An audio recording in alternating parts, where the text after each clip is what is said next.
नमस्कार यशपाल जी और बाकी सभी ग्रुप के साथियों, मैं रामपाल बलारा हाजिर हूँ आपके साथ। आज अपने विचार साझा करूँगा आपके साथ। आप मुझसे कुछ पूछिए, मैं उनका जवाब भी दूँगा, और जो मेरा छोटा सा जीवन है जिसमें कुछ किया है रिगार्डिंग फिल्म्स, वो भी आपसे शेयर करेंगे। मेरा जन्म गांव भोगवरपुर, जिला रोहतक, जो कि रोहतक से 10 किलोमीटर हिसार रोड पर है, वहाँ हुआ। मेरी शिक्षा दीक्षा 10वीं तक गांव के सरकारी स्कूल में हुई। पिताजी बिल्कुल साधारण किसान थे और हमारा कोई भी फिल्म लाइन से लेना देना नहीं था। बल्कि जब मैं गांव से स्कूल पास करके कॉलेज एडमिशन लेने गया तो ये मुझसे एक वादा किया गया कि तुम शहर जा रहे हो, एक वादा करो कि तुम सिनेमा नहीं देखोगे। क्योंकि उससे पहले हमारे गांव का एक लड़का, एक क्या कई लड़के जो शहर गए थे गांव से, वो सिनेमा देखते थे, वो बदनाम हो गए थे, फेल हो गए, पास नहीं हुए। और जब हमारा जाने का नंबर आया तो लोग उदाहरण दिया कि शहर में जाकर बच्चे बिगड़ जाते हैं, सिनेमा देखते हैं, पढ़ाई नहीं करते। तो मुझे यही वादा दिया था, ठीक है तुम जाओ, बट आप वादा करो कि तुम सिनेमा नहीं देखोगे, सिनेमा देखो तुम नहीं पढ़ पाओगे। तो मैंने भी कहा नहीं देखूँगा, आप प्लीज़ मुझे कॉलेज में एडमिशन करा दो। तो ये हुआ हमारा स्टार्ट यहाँ से।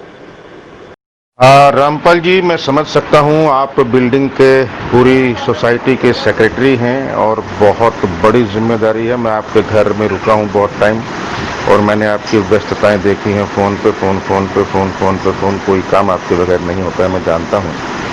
और आज तो एक केस मिल गया है कोरोना पॉजिटिव का। लेकिन आप बस इतना बता दीजिए कि बीच बीच में भी आप कर सकते हैं ना, तो हम शुरू करें।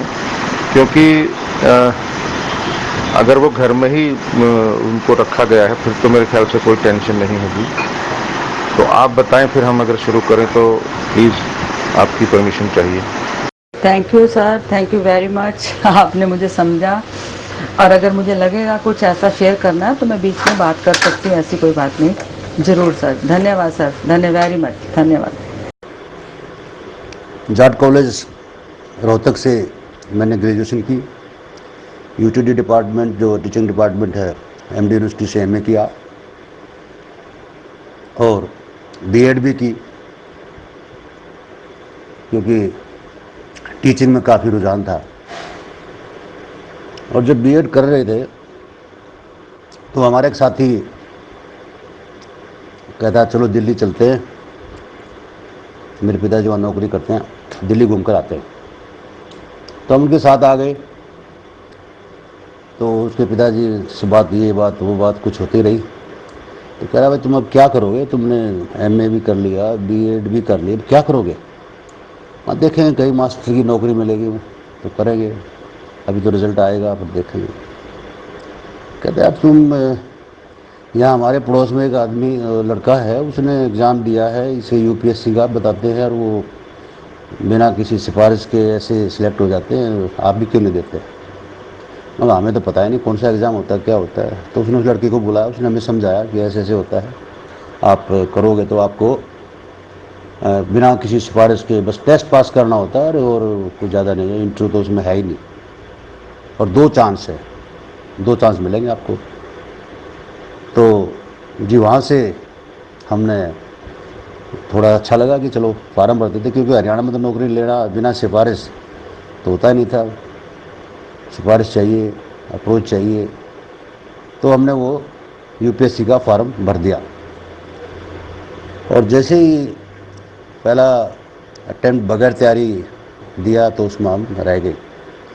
तो जो कार्ड आया ना, उसमें देखा कि जो उसमें नंबर आए कि बगैर तैयारी अगर इतने नंबर आ सकते हैं तो let us take second chance. तो उसमें थोड़ी सी तैयारी की और यूपीएससी का एग्ज़ाम दिया और हम पास हो गए उसके अंदर सेकंड टाइम। और मेरे को ministry of information broadcasting as assistant मैं एग्ज़ाम पास हुआ था। इंफॉर्मेशन ब्रॉडकास्टिंग में मेरे को ऑफ़र आया तो वहाँ ज्वाइन कर लिया मिनिस्ट्री ऑफ एनवी में। वहाँ से रोज़ाना आना जाना रोहतक से अपना डेली पैसेंजर को ठिकाना था नहीं रहने के लिए आते रहे। तो क्या हुआ 2 दिन के बाद एक डिमांड आ गई डायरेक्टरेट ऑफ फिल्म फेस्टिवल से मिनिस्ट्री के अंदर कि हमें कुछ स्टाफ चाहिए, फेस्टिवल आ रहा है तो आप स्टाफ भेजिए। तो मैं तो वहाँ बैठा ही था। कहता सरदार जी थे, ओ मुंडे फिल्म फेस्टिवल जाना। मैं जी मेरे को नहीं पता क्या होता है फिल्म फेस्टिवल। कहते जाना, मैं भेज दो जी कोई बात नहीं। तो कहता ये ले चिट्ठी, ये सामने विज्ञान भवन है, शास्त्री भवन में INV का ऑफिस था, शास्त्री विज्ञान भवन जाओ वहाँ पर ज्वाइन करो। तो इस तरह से मैं मिनिस्ट्री ऑफ INV से डायरेक्टरेट ऑफ फिल्म फेस्टिवल के अंदर ज्वाइन किया as an assistant there assistant. Rampal ji इतनी जल्दी मत भागिए, बिल्कुल कॉलेज में ही पहुंच गए आप तो 1 मिनट के भी ऑडियो में ही। ऐसा मत कीजिए। परिवार में प्लीज़ बताइए ना कौन कौन थे। जैसे मैं अपने आपके भाई से शायद मिला हूँ, कुछ लोगों से मैं मिला हूँ, भतीजी से भी मिला हूँ, आपकी भाभी जी से भी मिला हूँ, शायद मैं कुछ लोगों से तो मैं मिला हूँ। आपके बहुअकबरपुर वाले घर में भी गया हूँ, अगर वही घर है तो कितनी ज़मीन थी, क्या क्या था, पिताजी क्या करते थे किसानी में, कैसे मतलब क्या सिचुएशन थी बचपन में, मतलब वो बहुत अहम हिस्सा होता है। जैसे कि राजू जी ने भी बोला कल 7 साल तक आदमी का क्या था सिचुएशन, वो बहुत इम्पोर्टेंट होती है पूरी लाइफ में। क्या बात है यार, ये तो रामपाल जी मतलब आपको फिल्मों के बारे में, फिल्म फेस्टिवल्स के बारे में 0% नॉलेज थी, आपने वहाँ से शुरू किया और आज मतलब आप फिल्म फेस्टिवल ऑर्गेनाइज भी कर चुके हो, फिल्म फेस्टिवलों में जूरी में भी रह चुके हो, फिल्म जो अवार्ड होते हैं, अवार्ड फंक्शंस फिल्म के, तो ये तो कमाल की जर्नी होगी आपकी, बिल्कुल मज़ा आएगा। तो एक बार अगर वो ऊपर, अगर मेरा सवाल है अगर वो हो जाए तो थोड़ा आगे बढ़ते हैं। क्या स्कूल में या कॉलेज में आपने कल्चरल एक्टिविटीज़ में किसी में हिस्सा लिया? आप वो बात बिल्कुल सही है, सिनेमा देखना पाप समझा जाता था हमारे यहाँ भी, बिल्कुल बचपन में चोरी छिपे चले जाते थे।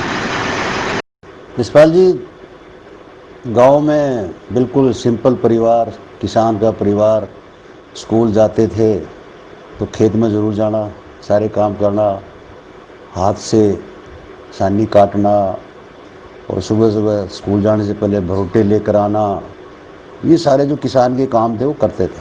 पिताजी हल चलाते थे। हम 5 भाई हैं, मैं नंबर 2 में हूँ, एक मुझसे बड़ा है, 3 भाई हमारे ज़िम्मेदारा करते हैं और एक छोटा भाई जो है ना रेवेन्यू डिपार्टमेंट में, वो गिरदावर की पोस्ट से अभी रिटायर हुआ है। तो ये तो हमारी फैमिली है। और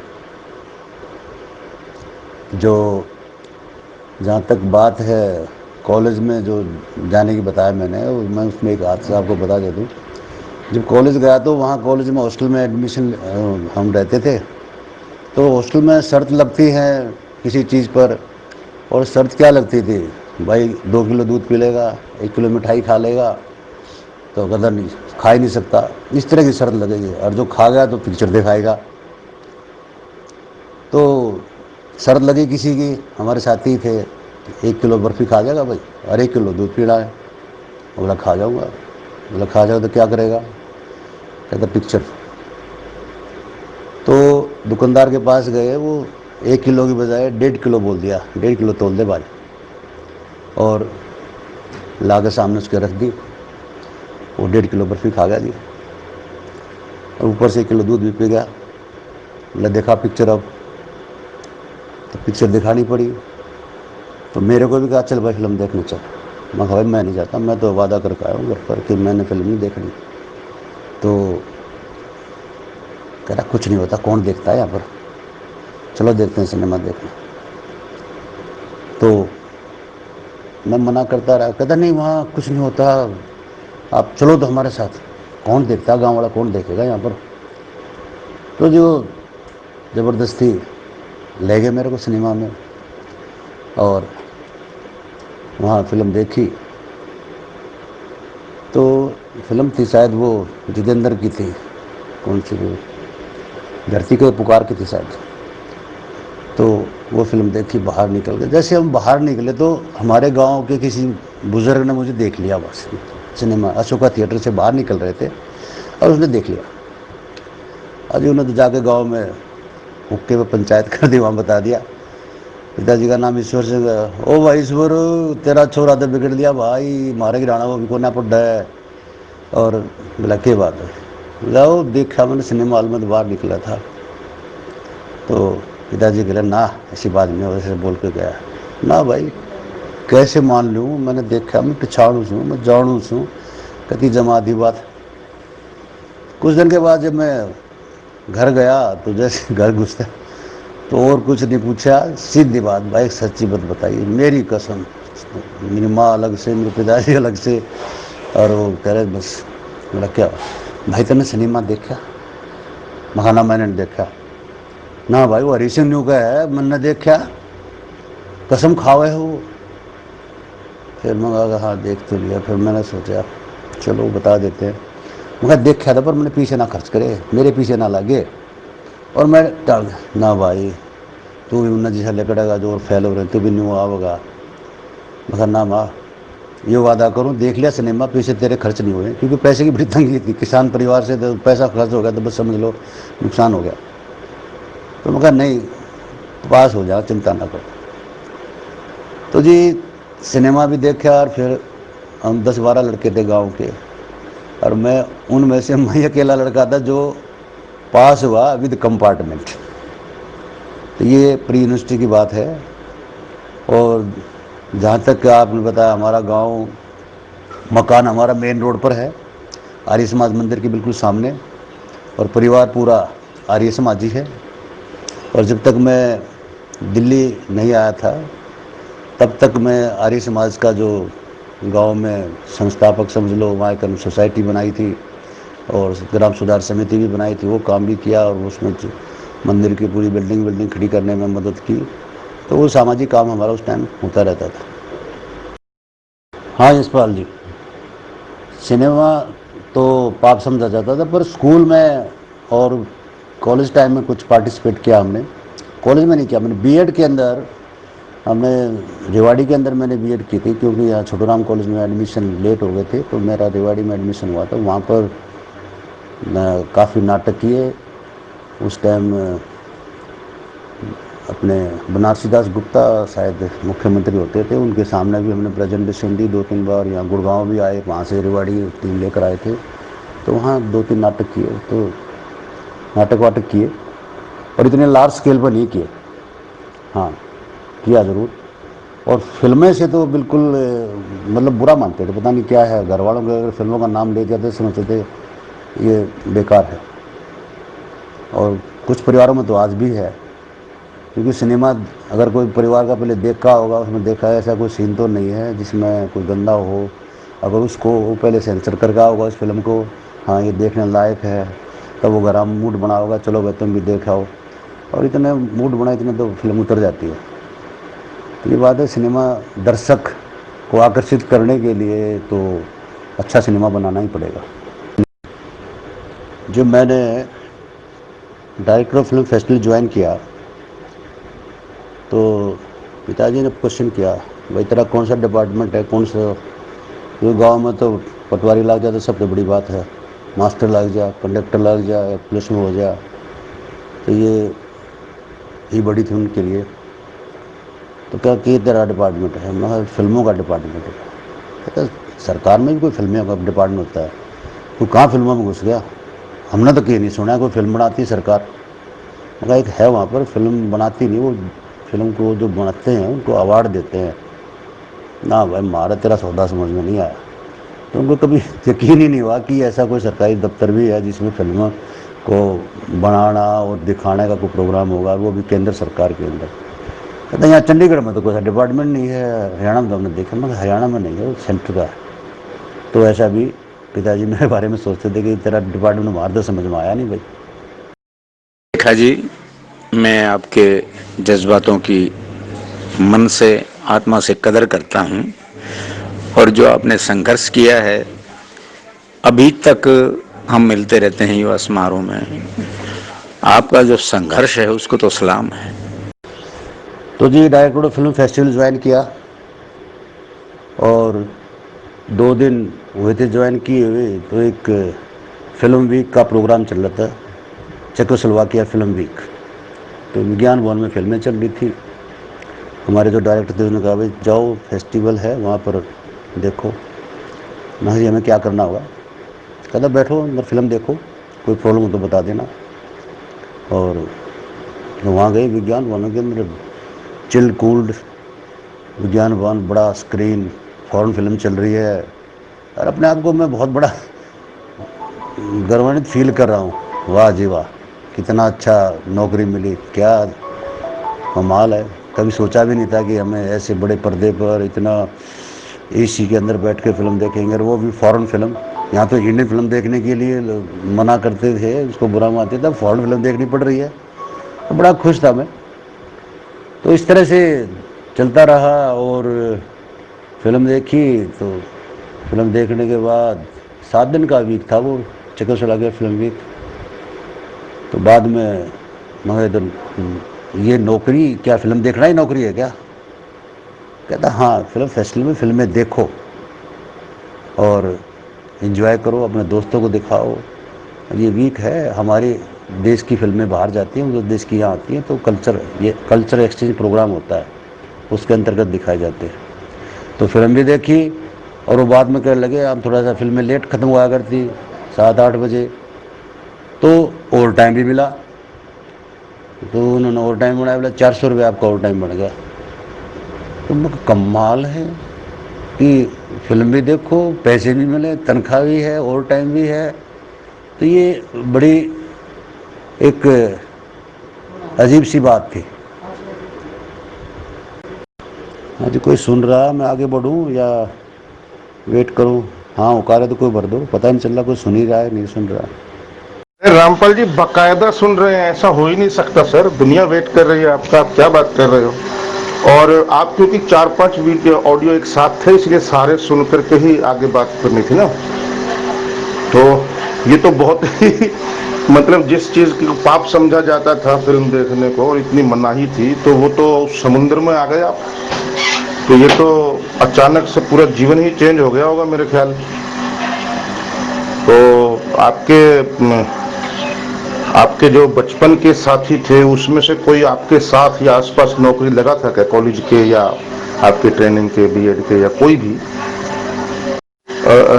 रामपाल जी एक बार ना आप अपना मतलब फिल्मों के जो फेस्टिवल चंद्रावल तक का एक बार सफर आप प्लीज आप कैरी कर लीजिए एक बार, जितना भी है धीरे धीरे और डिटेल में क्योंकि चंद्रावल तक के बाद फिर अपन अलग से चलेंगे बात, लेकिन चंद्रावल तक का एक बार शेयर कर लीजिए प्लीज।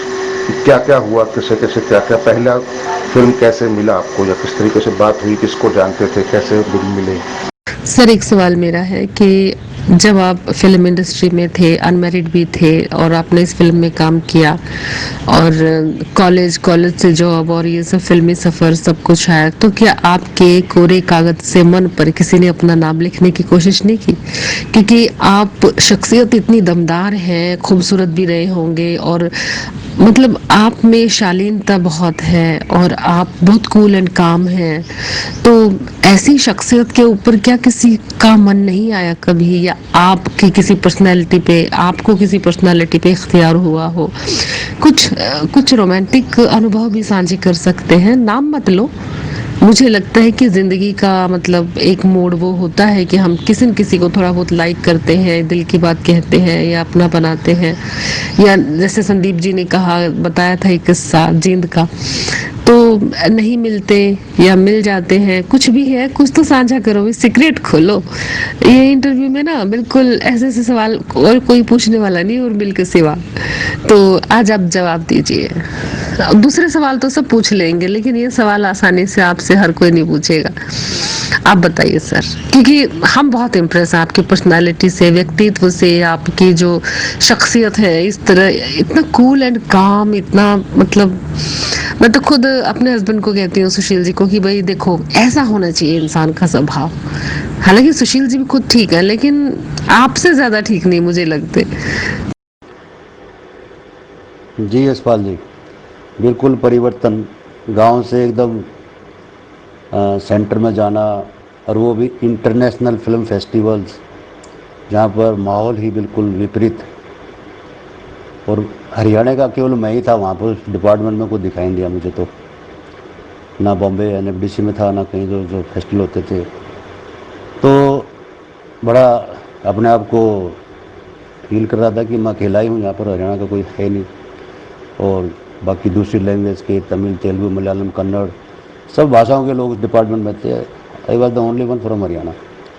और जहाँ तक मेरे साथी थे, वो इस लाइन में बीएड, कोई बैंक में लग गया, कोई प्रोफेसर लग गया, कोई कहीं लग गया। तो इस डिपार्टमेंट में कोई नहीं आया आईएनबी के अंदर। इवन मिनिस्ट्री ऑफ आईएनबी में मैंने देखा था, अपने हरियाणा के बहुत कम लोग थे, केवल कुछ बहादुरगढ़ से, सोनीपत से कुछ लोग आते थे। और मैं भी वहाँ कुछ दिन फिर डायरेक्टर ऑफ फिल्म फेस्टिवल में जो था, तो मेरा रहने का ठिकाना था नहीं दिल्ली के अंदर, मैं रोज़ाना अप एंड डाउन करता था। और जब डायरेक्टर ऑफ फिल्म फेस्टिवल में गया, तो वहाँ जब 7वां इंटरनेशनल फिल्म फेस्टिवल होना था, उसका काम शुरू हो गया था। तो मैं तो 5 बजे मुझे ट्रेन पकड़नी होती थी, तो मैं तो अपना बिस्तर बंद करके, अपना दरवाज़ा बंद करके, अपने अलमारी बंद के निकल गया। तो वहाँ का जो इंचार्ज थे ईफी के, international film festival of India के, वो बार पूछते हैं, वो लड़का कहाँ गया भाई, उसको काम दिया था, वो कहाँ रह गया। बोला जी वो तो 5 बजे निकल जाता है, उसको रोहतक जाना होता है। ठीक है, बोलना उसको कल मेरे से मिले। तो अगले दिन जब मैं ऑफिस गया, कहता भाई तुमने, साहब ने तुम्हें बुलाया। तो मैं गया अंदर। मैं कहा सर, भाई तुम कहाँ रहते हो? मैं कहा जी मैं तो रोहतक से रोज़ आता हूँ, 5 बजे ट्रेन जाती है और मैं उससे जाना पड़ता है, फिर तो कोई ट्रेन है नहीं। बस देख लीजिए, फिल्म फेस्टिवल है, इसमें डे एंड नाइट काम होता है, और इंटरनेशनल लेवल का फेस्टिवल होता है। आपको तो ये डेली नहीं चलेगा, आप अपना दिल्ली में ठिकाना ढूंढ लो कहीं, आप अपना प्रबंध कीजिए। आपका कोई रिश्तेदार हो, आपका कोई, तो आप देखो यहाँ करो। और मैं आपको 7 दिन का नोटिस दे रहा हूँ, 7 दिन में आप मुझे बता दीजिए कि आपका यहाँ रहने का हुआ या नहीं हुआ। नहीं हुआ तो फिर हम आपको वापस मिनिस्ट्री भेज देंगे, वहाँ से कोई दूसरा आदमी आ जाएगा। तो ये बड़ी दुविधा हो गई। और मैं भी डेली पैसेंजर से दुखी था, क्योंकि यहाँ से ट्रेन पकड़ो, रोहतक जाओ, और फिर रोहतक से हमारे गांव में बस नहीं मिलती थी, क्योंकि नज़दीक है। ये बस लंबे रूट की बसें तो बिठाते नहीं थे नज़दीक वालों को, वो वैसे कह जाते थे बहुवाड़ा, इसमें कोई नहीं बैठेगा। तो कभी किसी टैक्सी में, कभी किसी के साइकिल में, किसी के बाइक पर, इस तरह से दुखी था मैं भी रात लेट पहुंचता था। मेरी माँ तो बरामदा में खड़ी रहती थी, आया नहीं आया नहीं, और सुबह फिर जल्दी भागो क्योंकि ट्रेन पकड़नी है। तो ये सिलसिला मेरे लिए भी दुखदायी था। पर उन्होंने कहा, तो मैंने घर वालों को कहा जी वो तो मुझे ऐसे ऐसे नोटिस दिया है, अब रहने का कुछ ठिकाना करना पड़ेगा। फलाना आवे है, दुकड़ा आवे है, आप क्यों उड़े कि तुम मकान लोगे, कि बच्चे का, फिर मैंने पीछा न तो उसमें ला दिए, मकान लेगा, ये है वो, पता नहीं क्या क्या कहा। मतलब मेरे को जब वो कह रहे हैं भाई तो मैं तुम्हारा ट्रांसफ़र कर देंगे। तो जी मेरा एक दोस्त था बीएड का साथी, उनका मकान था उत्तम नगर में। तो उससे मैंने फ़ोन किया, मैं यार तुम्हारा मकान उत्तम नगर में है, तो कहीं हमें मकान में जगह है क्या हमें रहने के लिए? तो काफ़ी डीटीसी के ड्राइवर वगैरह रहते थे उनके मकान में। तो वहाँ देखा, कहते छोटा सा कमरा था, बोले ये देख ले इसमें। तो जी मैंने वहाँ डेरा डाला अपना, वहाँ रहा उनके साथ।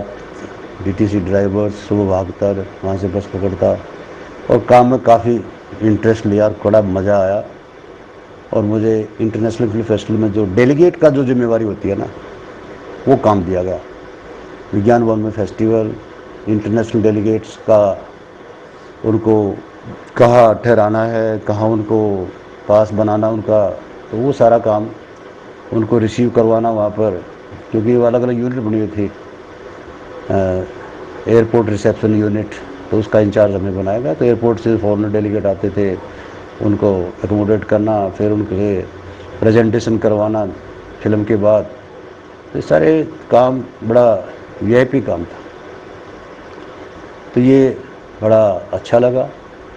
7th इंटरनेशनल फिल्म फेस्टिवल किया, बहुत ही बढ़िया हो गया और उसमें पैसा भी अच्छा मिला क्योंकि आउट ऑफ पॉकेट अलाउंस।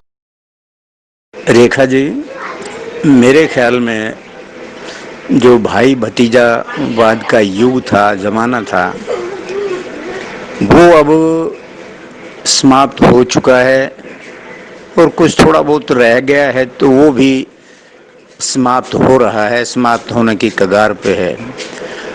और देखिए, कुछ फिल्में इसका उदाहरण हैं। सतरंगी है, पगड़ी है, और अभी लक्ष्मी चंद जी पे जो फिल्म बनी है, ये उसके उदाहरण हैं। तो मैं समझता हूँ कि भाई भतीजावाद का जो जमाना था, उसके दिन लद गए हैं। रामपाल सर, आपकी आवाज़ काफ़ी धीमी आ रही है, तो शायद थोड़ा डिस्टेंस है आपके और मोबाइल के बीच में। अपने मोबाइल को थोड़ा नज़दीक ले आइए ऑडियो रिकॉर्ड करते वक्त, तो शायद और ज़्यादा मतलब थोड़ी वॉल्यूम बढ़ जाएगी, क्योंकि मैंने फुल वॉल्यूम कर रखी है मोबाइल की, लेकिन फिर भी मैं आपकी बात को सुन नहीं पा रही हूँ। प्लीज़ ध्यान दीजिए। जनार्दन जी नमस्कार। मुझे ऐसा नहीं लगता कि भाई भतीजावाद के दिन लद गए हैं, लेकिन हाँ थोड़े कम ज़रूर हुए होंगे, क्योंकि अभी लोगों को ये समझ आ रही है कि सिनेमा अच्छा बनाना है। और जैसे अभी मैं एक डायरेक्टर प्रोड्यूसर को जानता हूँ जो अपने हरियाणा के हैं, जो अपने बेटे के साथ फिल्म बनाते हैं और पूरा पैसा लगाते हैं और बड़े बड़े एक्टरों को लेते हैं, जिमी शेरगिल को, कुमुद मिश्रा को, संजय मिश्रा को, सुरेंद्र मिश्रा को, बहुत सारे लोग और भी लेते हैं। तो अब उसमें तो देखो मुझे कोई बुराई नज़र नहीं आती, क्योंकि हर बाप चाहेगा कि उसका बेटा, और वो खुद खुले दिल से बोलते भी हैं कि चाहे 7 फिल्में फ्लॉप हो जाएं, मैं डिब्बे में रख दूंगा, लेकिन अपने बेटे को हीरो बना के ही दम दूंगा। तो उसमें कोई बुराई भी नहीं है। इस तरीके का अगर है तो फिर तो उसमें कोई बुराई नहीं है। और दूसरी बात ये कि अगर लड़का या भाई भतीजा कोई भी टैलेंटेड हो, तो उस टैलेंट हो 19-20 में 19 भी हो तो भी काफ़ी है, मतलब फिर में उसमें कोई बुराई नहीं है। और बाकी देखिए, डायरेक्टर प्रोड्यूसर ये तो उन्हीं का नुकसान है ना, अगर वो गलत कास्टिंग करेंगे तो इसलिए मुझे लगता है कि अब ये रिस्पॉन्सिबिलिटी लोगों को समझ में आ जाएगी धीरे धीरे। वाकई आपने सभी एग्जाम्पल दिए, पगड़ी, सतरंगी, दादा लक्ष्मी, अभी हंसा, नंगे पाँव, ये ऐसी फिल्में जो हैं बहुत बड़ा एग्जाम्पल है। Thank you so much. Sorry, cut गया था। तो इफ़ी में 7th फेस्टिवल में काम करने का तनख्वाह के अलावा 15 रुपये पर डे मिलते थे, आउट ऑफ पॉकेट अलाउंस, और ओवर टाइम अलग मिलता था। पैसे की मौज हो रही थी, 50-40 दिन का ऐसे ही तो प्रिपरेशन चलती थी, तो पैसे की को अच्छा खुशहाली होगी। और जैसे ही वो ख़त्म हुआ, उसके बाद मार्च अप्रैल में होता था national film festival. International film festival के बाद वो जनवरी में होता था, और ये होता था अप्रैल मई के अंदर नेशनल फिल्म फेस्टिवल, जिसमें सारी इंडियन फिल्में आती थी। तो उसके लिए भी हमें जूरी का गठन करना, पहले नियम बनाने, रेगुलेशंस बनाने, कौन कौन सी एंट्री हो सकती है, क्या लास्ट डेट होगी, कितना फीस होगी, क्या होगा, कितनी कैटेगरी होगी, ये सारे अवार्ड जितने रेगुलेशन हर साल रिवाइव हुआ करते हैं। तो सारा प्रपोजल बना के मिनिस्ट्री भेजना कि हमने ये प्रपोजल दिया है, इसमें ये अवार्ड घटाने हैं, ये बढ़ाने हैं। तो उस मैं नेशनल फिल्म फेस्टिवल सेल में भी मुझे रखा गया। तो जो हमारे इंचार्ज थे विक्रम सिंह थे, के विक्रम सिंह, तो उन्होंने कहा भाई अब नेशनल अवार्ड का भी अच्छा काम करना है, इसमें सारे बड़े बड़े लोग आएंगे। और तो उसकी जूरी बनाई। उस समय जो जूरी थे, फर्स्ट में चेतन आनंद जी जूरी के अध्यक्ष थे, और बाकी डिफरेंट लैंग्वेज के डायरेक्टर, कैमरामैन, एडिटर्स, अलग अलग विधा के जो उसमें लोग रखे ऑल ओवर द इंडिया। और उनका वहाँ पर फेस्टिवल, जो फेस्टिवल चल रहा था उसके मतलब जूरी स्क्रीनिंग वगैरह जो चल रही थी, तो उसी बीच में मैंने बीच में जब क्योंकि बीएड कर रखी थी, मैंने अप्लाई कर रखा था दिल्ली गवर्नमेंट के अंदर भी टीचर के लिए। तो मेरा टीचर के लिए सिलेक्शन का लेटर आ गया टीजीटी। तो बड़ा बढ़िया, घर वाले खुश हो गए, कहते तेरी नौकरी बेकार है, तो टीजी मास्टर लग जा, बहुत बढ़िया है। आधे दिन की नौकरी और बाकी दिन का ठाली।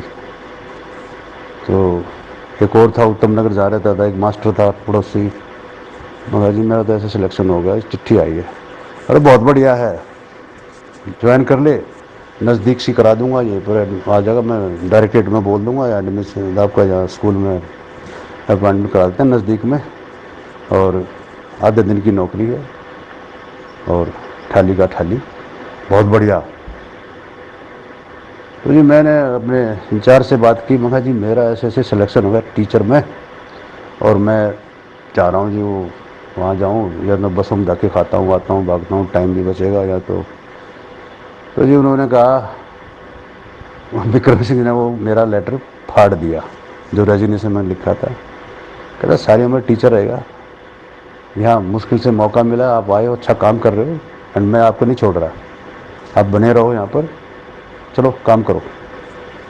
तो जो बीएड की थी, वो सपना जो था मास्टर बनने का, वो वहाँ ख़त्म हो गया, और हम पूरी तन्मयता से फिल्मों में इन्वॉल्व हो गए, और इंटरनेशनल और नेशनल और इंडियन पैनोरमा टाइप के फेस्टिवल करने लगे। अरे रामपाल जी, आपको तो जो लाइफ और जो नौकरी मिली है ना, वो मिली थी मतलब उस वक्त, ये तो वो कहते हैं ना कि बिन मांगे मतलब मोती मिल गया जो, मतलब और क्या चाहिए, अंधा क्या चाहे, मतलब ऐसा सा जीवन मिल गया। हालांकि आपको शायद हो सकता है शुरू में इंटरेस्ट ना रहा हो, लेकिन धीरे धीरे आपको इस हाइफा में आना था ना चंद्रावल में जाना था, और बहुत सारे प्रोजेक्ट करने थे, और हमारी दादा लक्ष्मी बनवानी थी, और पता नहीं क्या क्या करना था लाइफ में, तो वो भी तो ज़रूरी था। अगर आप दिल्ली में घर ना लेते और ट्रांसफ़र करवा लेते तो आज हम थोड़ी ना मिल पाते देखिए जो होता है बहुत बढ़िया होता है। प्लीज़ कैरी ऑन, बहुत अच्छा लग रहा है, मज़ा आ रहा है, आप आगे बढ़िए।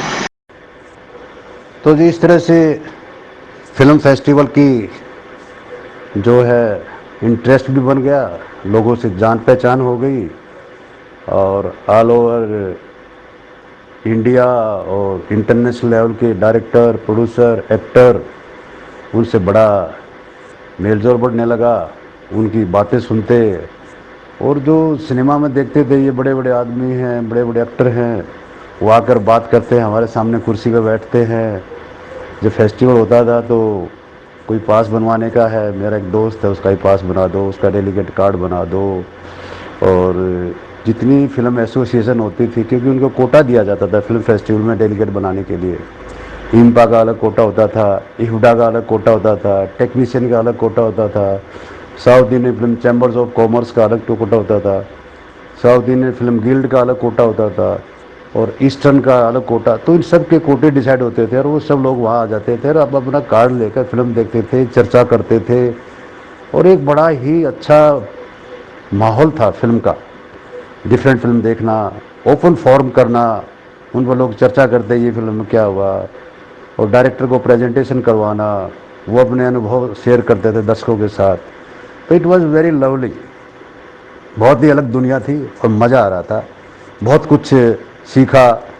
देसी बोलने वाला आदमी अंग्रेजी भी बोलने लग गए, क्योंकि सबके साथ हिंदी तो नहीं चलती थी वहाँ पर। इंटरनेशनल डेलीगेट होते उनके साथ डील करना, अपने जो साउथ इंडियन डायरेक्टर्स वगैरह हैं या एक्टर हैं उनके साथ भी डील करना, तो थोड़ा सा फ्लो अच्छा बन गया, मज़ा आ गया, और मैं बड़ा चहेता बन गया। जब भी जूरी बनती तो मैं नेशनल फिल्म फेस्टिवल भाई बहुत बढ़िया। भाई के विक्रम सिंह जी को लाख लाख धन्यवाद, जिन्होंने आपका रेजिग्नेशन लेटर फाड़ दिया। और ये वही के विक्रम सिंह जी है ना जो अपने हरियाणा फिल्म अवार्ड में भी जूरी के अध्यक्ष थे। तो मैं तो उनको सैल्यूट बोलूँगा जी, नहीं तो आप टीचरी लाइन में होते और हम यहाँ पता नहीं क्या कर रहे होते खैर बहुत ही बढ़िया संयोग है ये, और बहुत अच्छा आपको गाइडेंस मिली किसी से, के विक्रम जी जैसे व्यक्तित्व से। Very good sir, thank you so much and carry on please. बिल्कुल उर्मी जी, कमाल का अंदाज भी है। और ऊपर जो रामपाल जी, उर्मी ने कुछ पूछा है, क्योंकि आपके इस सादगी का और इस नेचर का पूरा हरियाणा कायल है और बहुत फैन है आपको, पता नहीं चल रहा आपको। इसीलिए कहीं से भी अकेली शख्सियत है जिनके बारे में कभी एक भी नेगेटिव बात सुनने को नहीं मिली आज तक। तो भाई साहब, ये उर्मी जी का भी जवाब देना, वो प्यार व्यार की कुछ बातें पूछ रही हैं कि क्या ऐसा कभी हुआ है, तो हमें भी लाभान्वित कीजिए। हम पूरे ग्रुप के लोग कसम खाते हैं कि भाभी जी से शेयर नहीं करेगा कोई भी। Please Rampal ji, carry on. हाँ जी यशपाल जी, ये वही के विक्रम सिंह है जो अपने फर्स्ट हरियाणा फिल्म फेस्टिवल किया, उसके चेयरमैन बनाए थे हमने। और he was very straight forward. मैं थोड़ा सा आगे बढ़ता हूँ। जब उन्होंने जूरी बनाई ना, हमने उसको कहा जी, तो वो तो फिल्म मेकर बन गए थे उस टाइम, गवर्नमेंट से रिटायर होने के बाद उन्होंने कई कई फिल्में बनाई, फिर वो सेंसर में भी गए। तो उन्होंने कहा तुम मुझे इसलिए तो नहीं बना रहा है, तुम मुझे जानते हो इसलिए मैं तुम्हें चेयरमैन बना रहा हूँ। बोला नहीं सर, हमारे काफ़ी फिल्में बन चुकी हैं और यहाँ रहकर हमें भी थोड़ा सा लगता है कि कोई हमारे हरियाणा की फिल्मों का भी कोई फेस्टिवल हो, हम भी अच्छी अच्छी फिल्मों के अवार्ड दें और आप देखें तो अच्छा रहेगा। और फिल्म फेस्टिवल के जो फिल्म फेस्टिवल रहते हैं, हमें रूल्स एंड रेगुलेशंस भी बनाए, सभी प्रोड्यूसर को भेजा, हरियाणा वालों को, कि ऐसे से है, एंट्री भेजना, प्रिंट भेजना, इतने दो उसकी एंट्री फीस होगी। फिर जूरी मेंबर्स जो बनाए थे उनको भी बोला आपको इतना डीए मिलेगा रोज़ाना। आपको फिल्म डिवीजन महादेव रोड पर जो ऑडिटोरियम है वो बुक किया हमने 6-7 दिन के लिए, तो फिल्में रोज़ देखना। और उन्होंने कंडीशन लगा दी थी, रामपाल आप अंदर नहीं आओगे, आपको बुलाया जाएगा, आपसे कुछ पूछा जाएगा तभी आप आओगे, otherwise you will not come and you will not see any film here inside. तो अपने सुधीर शर्मा जी थे, वो अगर हरियाणा के बारे में कुछ उनको पूछना होता तो सुधीर शर्मा जी बता दिया करते थे उनको, और फिर कुछ विशेष कुछ पूछना है तो वो मेरे को बुलाते थे। पर कभी उन्होंने कहता आपने भी इस फिल्मों में कुछ काम कर रखा है, डोंट थिंक कि मैं उनको कोई कंसिडर कर लूँगा, I will consider on only the basis of quality. हाँ ठीक है, जैसा सिनेमा आपने बना रहे हो, जिसमें जो भी बेस्ट है वो देंगे। तो ये वही विक्रम सिंह हैं जिन्होंने मेरा रजिस्ट्रेशन फाड़ा, और उसके रिलेशन ऐसे बन गए कि बाद में उनके साथ काफ़ी घरेलू ताल्लुक भी हो गए, उनके घर भी जाता था, वो आते थे। और उन्होंने, मैं शुक्रगुजार हूँ उनका कि उन्होंने मेरा लेटर फाड़ दिया, नहीं तो सही बात है मैं भी टीचर होता और पीजीटी हो जाता, ज़्यादा क्या होता, फुल टाइम होता, हो सकता है प्रॉपर्टी डीलर भी करने लग जाता वहाँ बैठकर, पर वो क्रिएटिव वर्क नहीं होता। और तो ये सारा विक्रम सिंह पर श्रेय जाता है कि मैं डायरेक्टर फिल्म फेस्टिवल में रहा। अभी क्या हुआ, 1980 की बात है, ये बीजेपी सरकार आई थी उस टाइम, तो सरकार बनी तो नेशनल अवार्ड की जूरी फाइनल करनी थी, और अपने अडवाणी जी INB मिनिस्टर बने थे, ना सॉरी अपने वो क्या नाम, वसंत साठे जी जो है बने थे INB मिनिस्टर। तो हमने जूरी बनाई, तो जो प्रपोजल भेजा उसमें से उन्होंने चेयरमैन को चेंज कर दिया, चेयरमैन को बना दिया, वी शांताराम को चेयरमैन बनाया। और वी शांताराम कहा जी आप चेयरमैन और करो। कहता मैं बन जाऊंगा एक कंडीशन पर कि स्क्रीनिंग जो है ना सारी फिल्मों की बॉम्बे में हो, दिल्ली में मेरे पास इतना टाइम नहीं है, आप अगर ये कंडीशन करते हो। कहता जी डन, मंत्री से बोल दिया डन। तो जी अप्रूव हो गया, वी शांताराम चेयरमैन। और हमें आदेश हुआ अपने प्रिंट उठाओ सारे, गाड़ी में लोड करो, 150-200 प्रिंट थे जी, और ले चलो बॉम्बे। तो यहाँ बॉम्बे जाकर डेरा डाला, वहाँ पर होटल में बुकिंग होगी, थिएटर बुक किए वहाँ पर, और 4-5 जगह थिएटर बुक करने थे, अलग अलग पैनल बने हुए। तो वी शांताराम जी अपने कभी उस पैनल में जाते थे, कभी उस पैनल में जाते थे, कभी उस पैनल में जाते थे, and he was very strict, very strict. कोई मेंबर अगर आधी फिल्म देख कर चला जाता उसको पूछ लेते हैं वो पूरा देखा नहीं, तो उसको डांट दिया करते। और उसमें ये जो इनकी दादी भी थी जो चेयरमैन न सॉरी जूरी मेंबर अपना वी सामर्थ जो थी वो भी थी।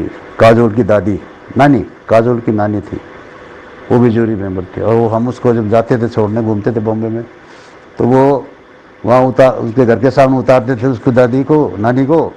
तो ये काजोल छोटी सी दौड़ी आती थी और वो हमें कभी कभी रास्ते में बोलती थी, रामपाल जी जरा गाड़ी रोकना, वो बेटी है उसको टॉफ़ी चाहिए। तो वो रोज़ाना कुछ न कुछ रास्ते में लेती थी, फिर वो आती थी, मिलती थी काजोल।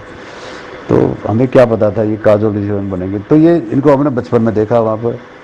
और उसी साल जो है काफ़ी बहस हुई थी जब स्मिता पाटिल को बेस्ट एक्ट्रेस का अवार्ड मिला था, क्योंकि शांताराम जी ने जो चक्कर फिल्म थी, चक्रा, तो उसमें उन्होंने बहुत ही अच्छा रोल किया था, बेस्ट एक्ट्रेस का अवार्ड दिया था।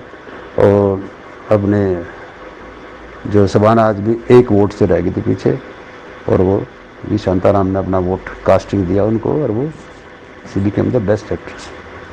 तो इन लोगों के साथ काफ़ी क्लोजली काम किया, उनके अनुभव भी उनसे शेयर किए और उन्होंने अपने बातें बताई। और तो फिल्म देखी बहुत बढ़ गया था खूब।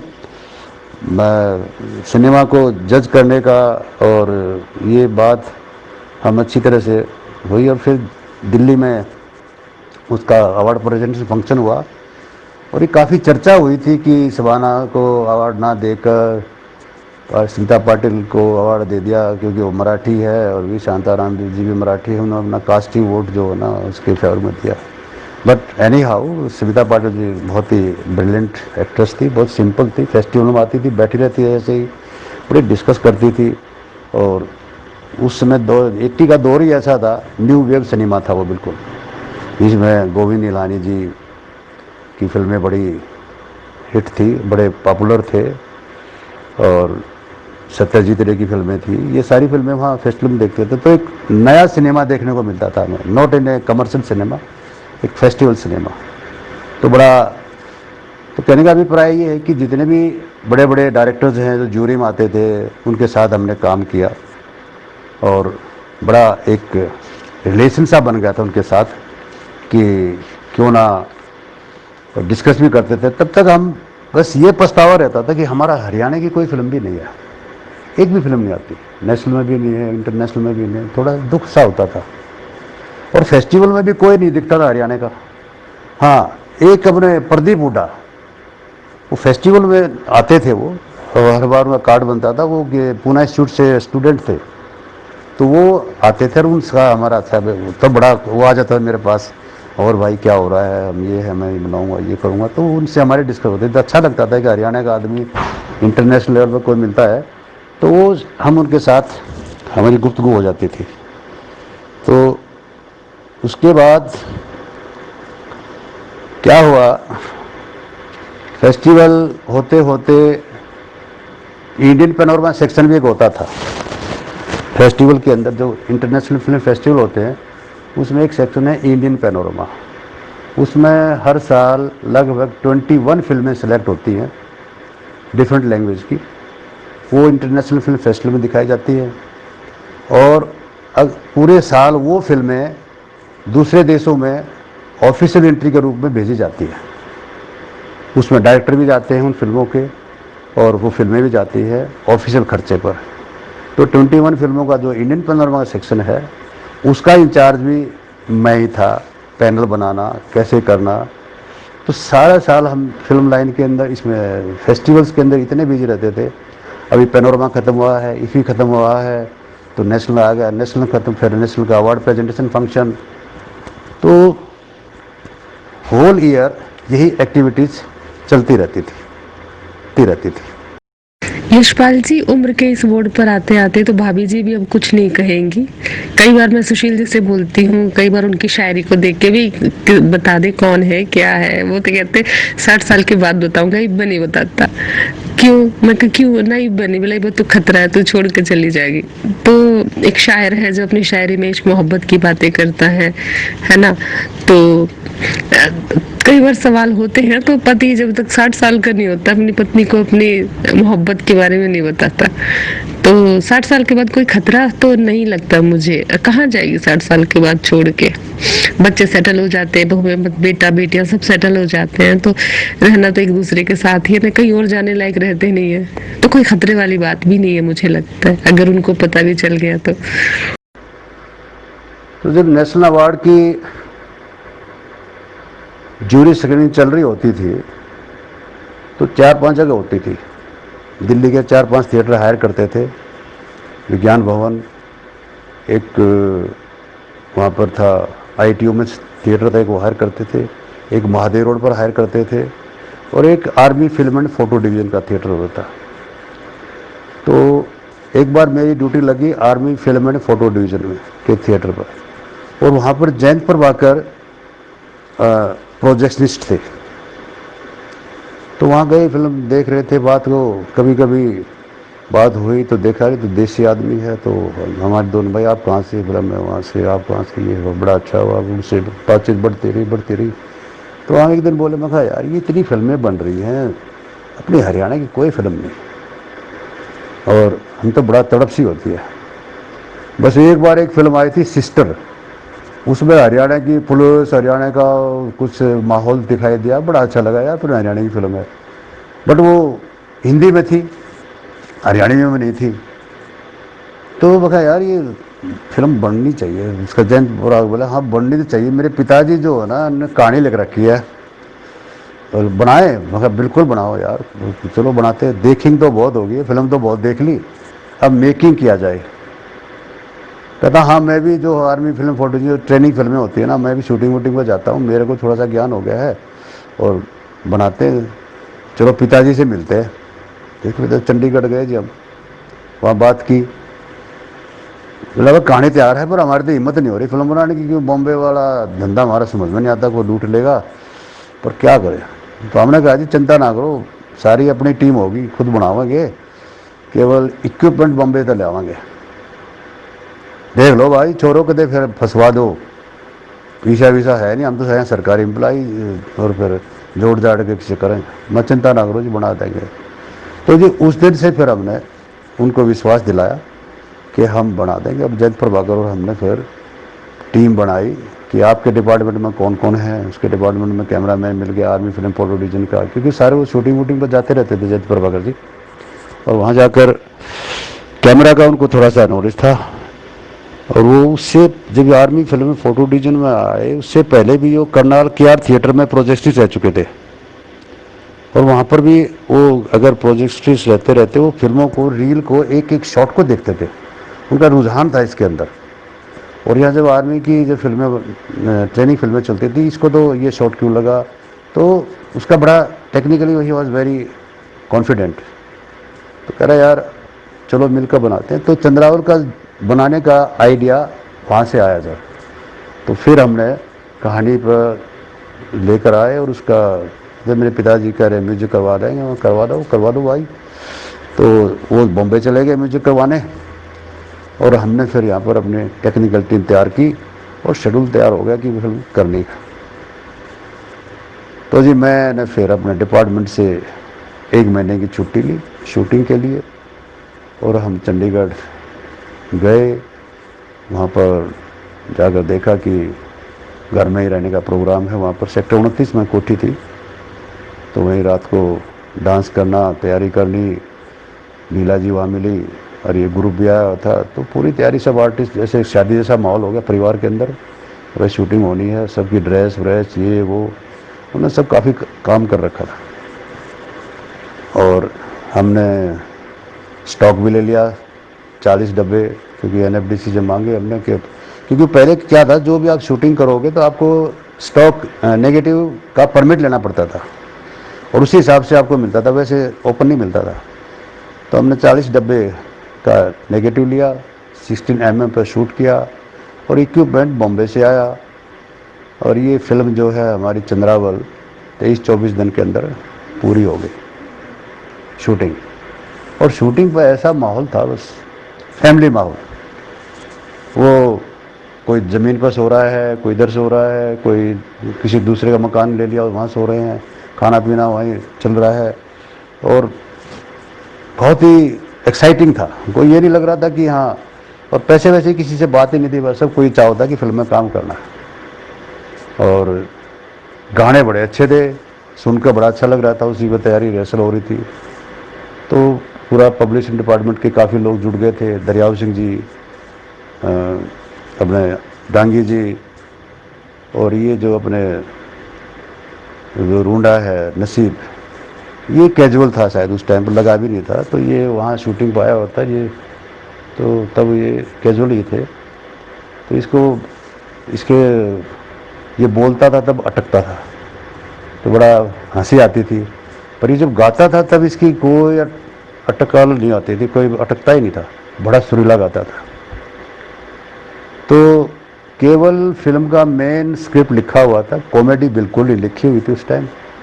कॉमेडी में दरियाव सिंह मलिक और ये अपना नसीब कुंडू और शुक्ला, इन तीनों को छोड़ दिया जाता कि सिचुएशन ये है, तुमने क्या करना है, कैसे करना है, जाओ। तो जयंत प्रभु बट कॉमेडी तुम अपने फ्री स्टाइल से करो, सिचुएशन बताए तुमने कैसे करना है वो करो। और ये जाकर एक तरफ बैठ जाया करते, हम तब तक दूसरी शूटिंग करते, हाँ जी सोच कर आगे हमने करना है ये। तो ऐसे ही वो फिल्म बनी, पूरे 23 दिन के अंदर, 24 दिन के अंदर शूटिंग ख़त्म हुई, स्टॉक भी बच गया। और इसके बाद हम फिल्म लेकर चले बॉम्बे लैब। बॉम्बे लैब में इसकी एडिटिंग शुरू हुई, वहाँ प्रोसेसिंग हुआ, रसीद देखे, रसीद देखने के बाद में कलर बड़े अच्छे लगे, 60 mm पे था ये। और बाई चांस क्या हुआ कि मेरे वहाँ उस time international film festival Bombay में ही हो रहा था, क्योंकि ये एक परिपाटी थी, एक साल कंपटीशन फेस्टिवल होता था, वो दिल्ली में होता था, और नॉन कम्पिटिटिव दिल्ली से बाहर होता था। जो दिल्ली से बाहर होता था उसको फिल्मोत्सव बोलते थे, और जो दिल्ली में होता था उसको इफ़ी बोलते थे, international film festival of India. तो जो फिल्मोत्सव ये उस टाइम बॉम्बे में हो रहा था, तो मेरे को ये थोड़ा सा मौका मिल गया, क्योंकि सरकारी आदमी है, छुट्टी बहुत कम मतलब वेस्ट ना हो, क्योंकि मैं 1-1.5 महीने की छुट्टी ले चुका था शूटिंग के टाइम। तो फिर वहाँ हम फेस्टिवल में रहते और शाम को अपना लैब में आ जाते थे, एडिटिंग वहाँ चल रही थी। तो ये चलता रहा और फेस्टिवल की ड्यूटी भी होगी और वहाँ एडिटिंग भी हो रही थी। 1.5-2 महीने का प्रोग्राम था ये वहाँ पर। और मैंने पहले भी शेयर किया कि वहाँ पर एडिटिंग में प्रॉब्लम आ गई, क्योंकि दिल्ली का एडिटर था army film and photo division का, वो साउंड और जो है वीडियो मैच नहीं हो रहा था, क्योंकि शूटिंग गलती से वो एक ऐसे कैमरे पे शूट होगी जो वीडियो कैमरा था, किसी उससे शूट होकर आया था, और वो 25 फ्रेम पे शूट हो गया, और नागराज जो 24 फ्रेम पे था। तो हर 24 फ्रेम के बाद एक फ्रेम आगे निकल जाती थी, तो लिप सिंक नहीं हो रहा था। पता ही नहीं चला क्या हो गया, बड़ा टेंशन में हो गए, समझ ही नहीं आया कैसे है, ये है वो है, चिंता होती रही। मेरा डांट खाएंगे जो के बना दिया, क्योंकि हम तो गारंटी दे आए थे बढ़िया बना दें, कोई टेंशन नहीं आएगी। तो चलता रहा। और इस कमी को एक वहाँ पर लैब के अंदर बैठा हुआ था अटेंडेंट, उसने हमें बताया, तो सर ये जो आपने फिल्म बनाई, ये शूट आपने 25 फ्रेम पर तो शूट नहीं कर रहे हो, वीडियो पर तो नहीं कर। मैं हमें नहीं पता भाई, बॉम्बे से कैमरा गया था, मैं बोला पता करो। हमने पता किया, उसने बताया कि हाँ हमने एडजस्ट नहीं किया, 24 फ्रेम नहीं, वो जितना वीडियो था उतने पे करके ले आए। तब ये बात समझ में आई, कमी समझ में आई, और हमने उसको हर फ्रेम काटा। 24 फ्रेम के बाद एक फ्रेम वीडियो का कटा, और इतना कटिंग इतनी हो गई तो बस पूछो मत। और ये फिल्म फिर सिंक हुई और कंप्लीट हुई।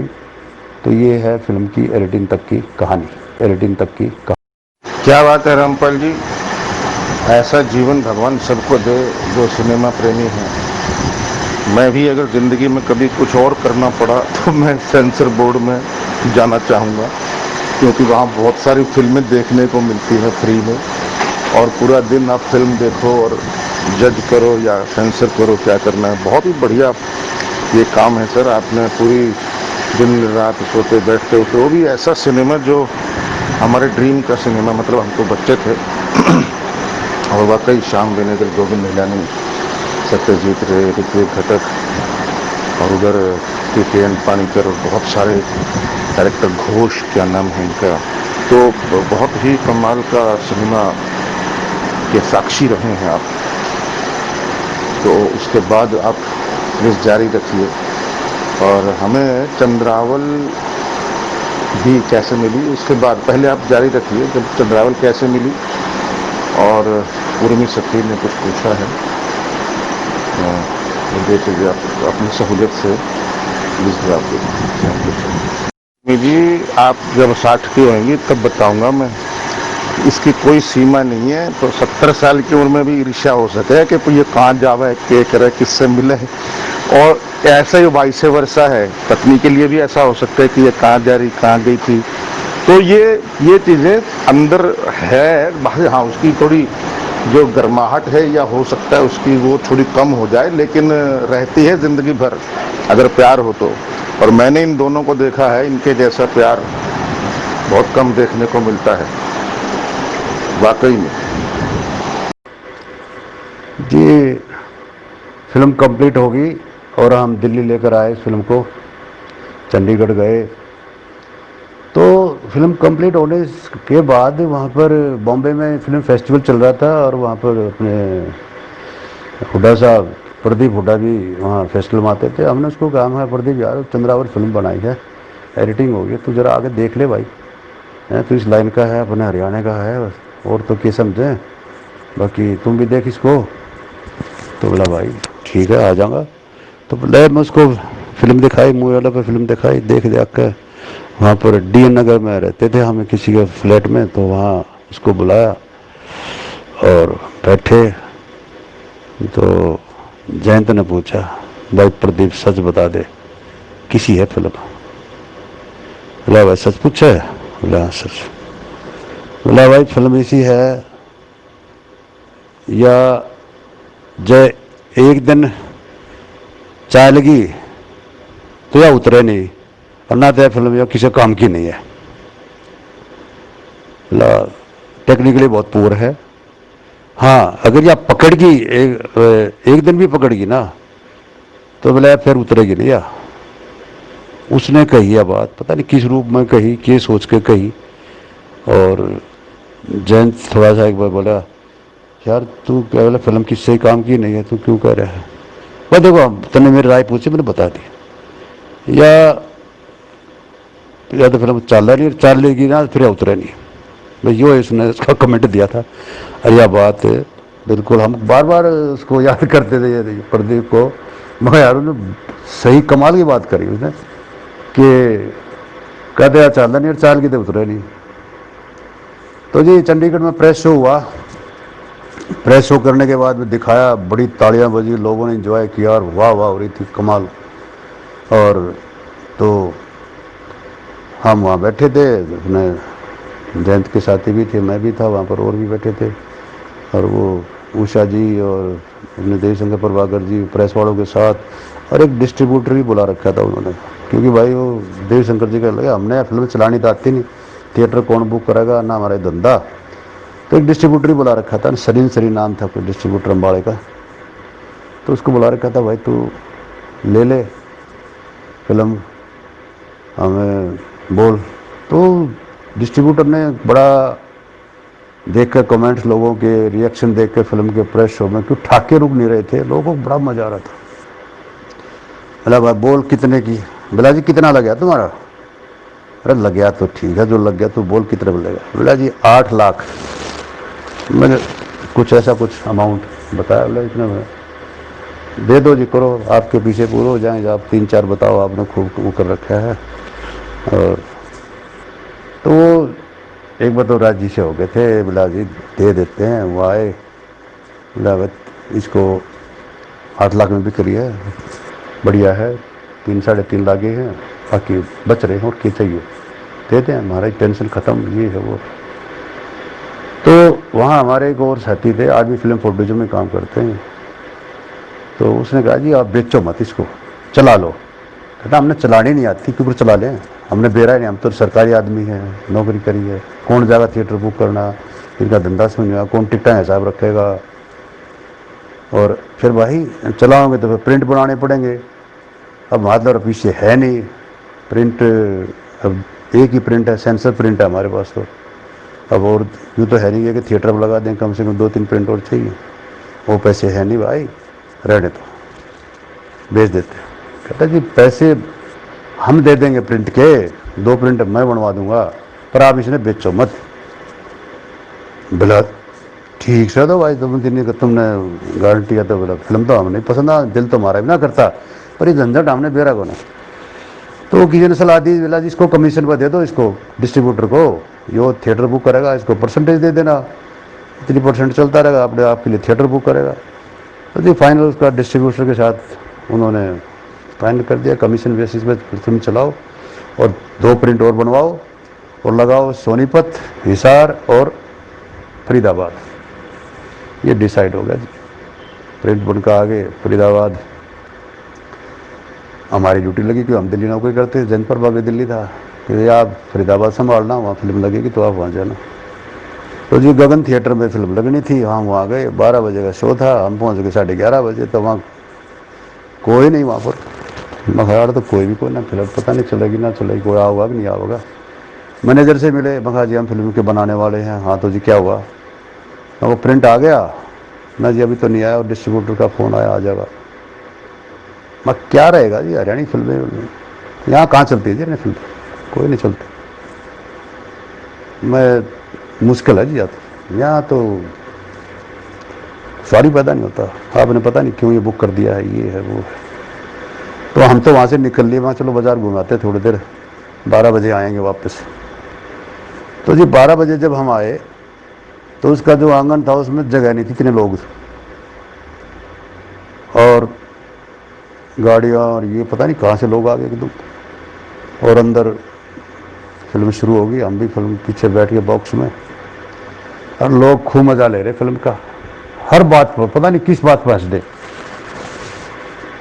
डायलॉग डबिंग तो थी ना, कभी कभी डायलॉग भी दब जा रहे थे उनके हंसी में, इतने में तो लोग हंसते थे। हम मैनेजर के पास आए, मैं भाई क्या लगा, अब बताओ, लोग तो एंजॉय, भाई लोग एंजॉय तो कर रहे हैं, देखो 2 दिन के बाद पता चलेगा, लोग शुरू में उठ जाती है कुछ फिल्में। तो जो हम उसके पास 2 दिन में 3 दिन में जाते रहते रहो, फिर उसमें बाद में उसने ये कहता जी क्यों पूछो, इस फिल्म का कोई नहीं पता कब उतर करना। तो जो वहाँ चली वो 40 सप्ताह, और इतना ब्लैक कमाया था उन दोनों पार्टनर ने, 9-10 लाख रुपए दोनों ब्लैक कमाया वहाँ पर, और ब्लैक पर उन पार्टनरों का झगड़ा हुआ फिर आपस में, वो थिएटर मालिकों का ये वो।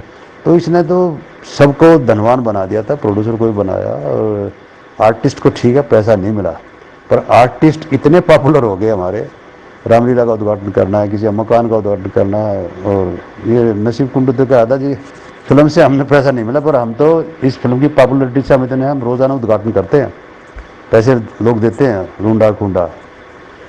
तो ये हिट होने से जो पैसा उनको मान लो 5,000 10,000 जो मिलना था वो नहीं मिला, कई लोगों को मानते हैं, कईयों को दिया भी है उन्होंने, ऐसी बात नहीं है, हमें तो मिला है, कौन कैसे छूट गई है, ये तो प्रोड्यूसर के उसके बीच की बात है। बट जिनको मान लो कह रहे नहीं मिला वो हिट हुए, रेखा जी भी हिट हुई, नौकरी मिली, तो रेखा जी को लाठर जी ने तो तभी रिकमेंड किया ना कि हाँ काम किया हुआ है, एक सेलिब्रिटी हो चुकी हैं, और ये इसको सिलेक्शन करने में किसी को दो राय नहीं होगी, बिल्कुल लाठर साहब का पूरा योगदान है, पर एक सिनेमा का भी इसमें योगदान है जो लॉन्ग रन में काम आया है। तो ये फिल्म चली जी खूब, हर जगह जाते थे, और फिर इवन डिस्ट्रीब्यूटर के साथ भी झगड़ा हुआ, वो हेरा फेरी करने लगा, कमीशन की हेरा फेरी करने लगा, पोस्टरिंग लगा, बहुत सारी कहानी, डिस्ट्रीब्यूशन में बहुत लफड़े हैं सर, फिल्म बनाना और फिल्म रिलीज़ करना दोनों ही मेहनत का काम है, और वो तो सरकार में थे उस टाइम, उसके 2-3 बार उनको पकड़वा गया, जब जाकर उसने पैसा ठीक दिया ना तो खा जाते वो लोग। तो बिजनेस डिस्ट्रीब्यूशन का भी उतनी ही झमेले हैं जितने बनाने में हैं। तो सबसे पहले है कि अच्छा बन जाए, तो फिर बाकी झमेले बाद के हैं। तो गुड सिनेमा बने पहले, first priority is good cinema. और गुड सिनेमा बनने के लिए first priority is good writing. तो फिर अपने आप बनेगा, अच्छा सिलेक्शन ऑफ टीम वगैरह बहुत सारे रीज़न है।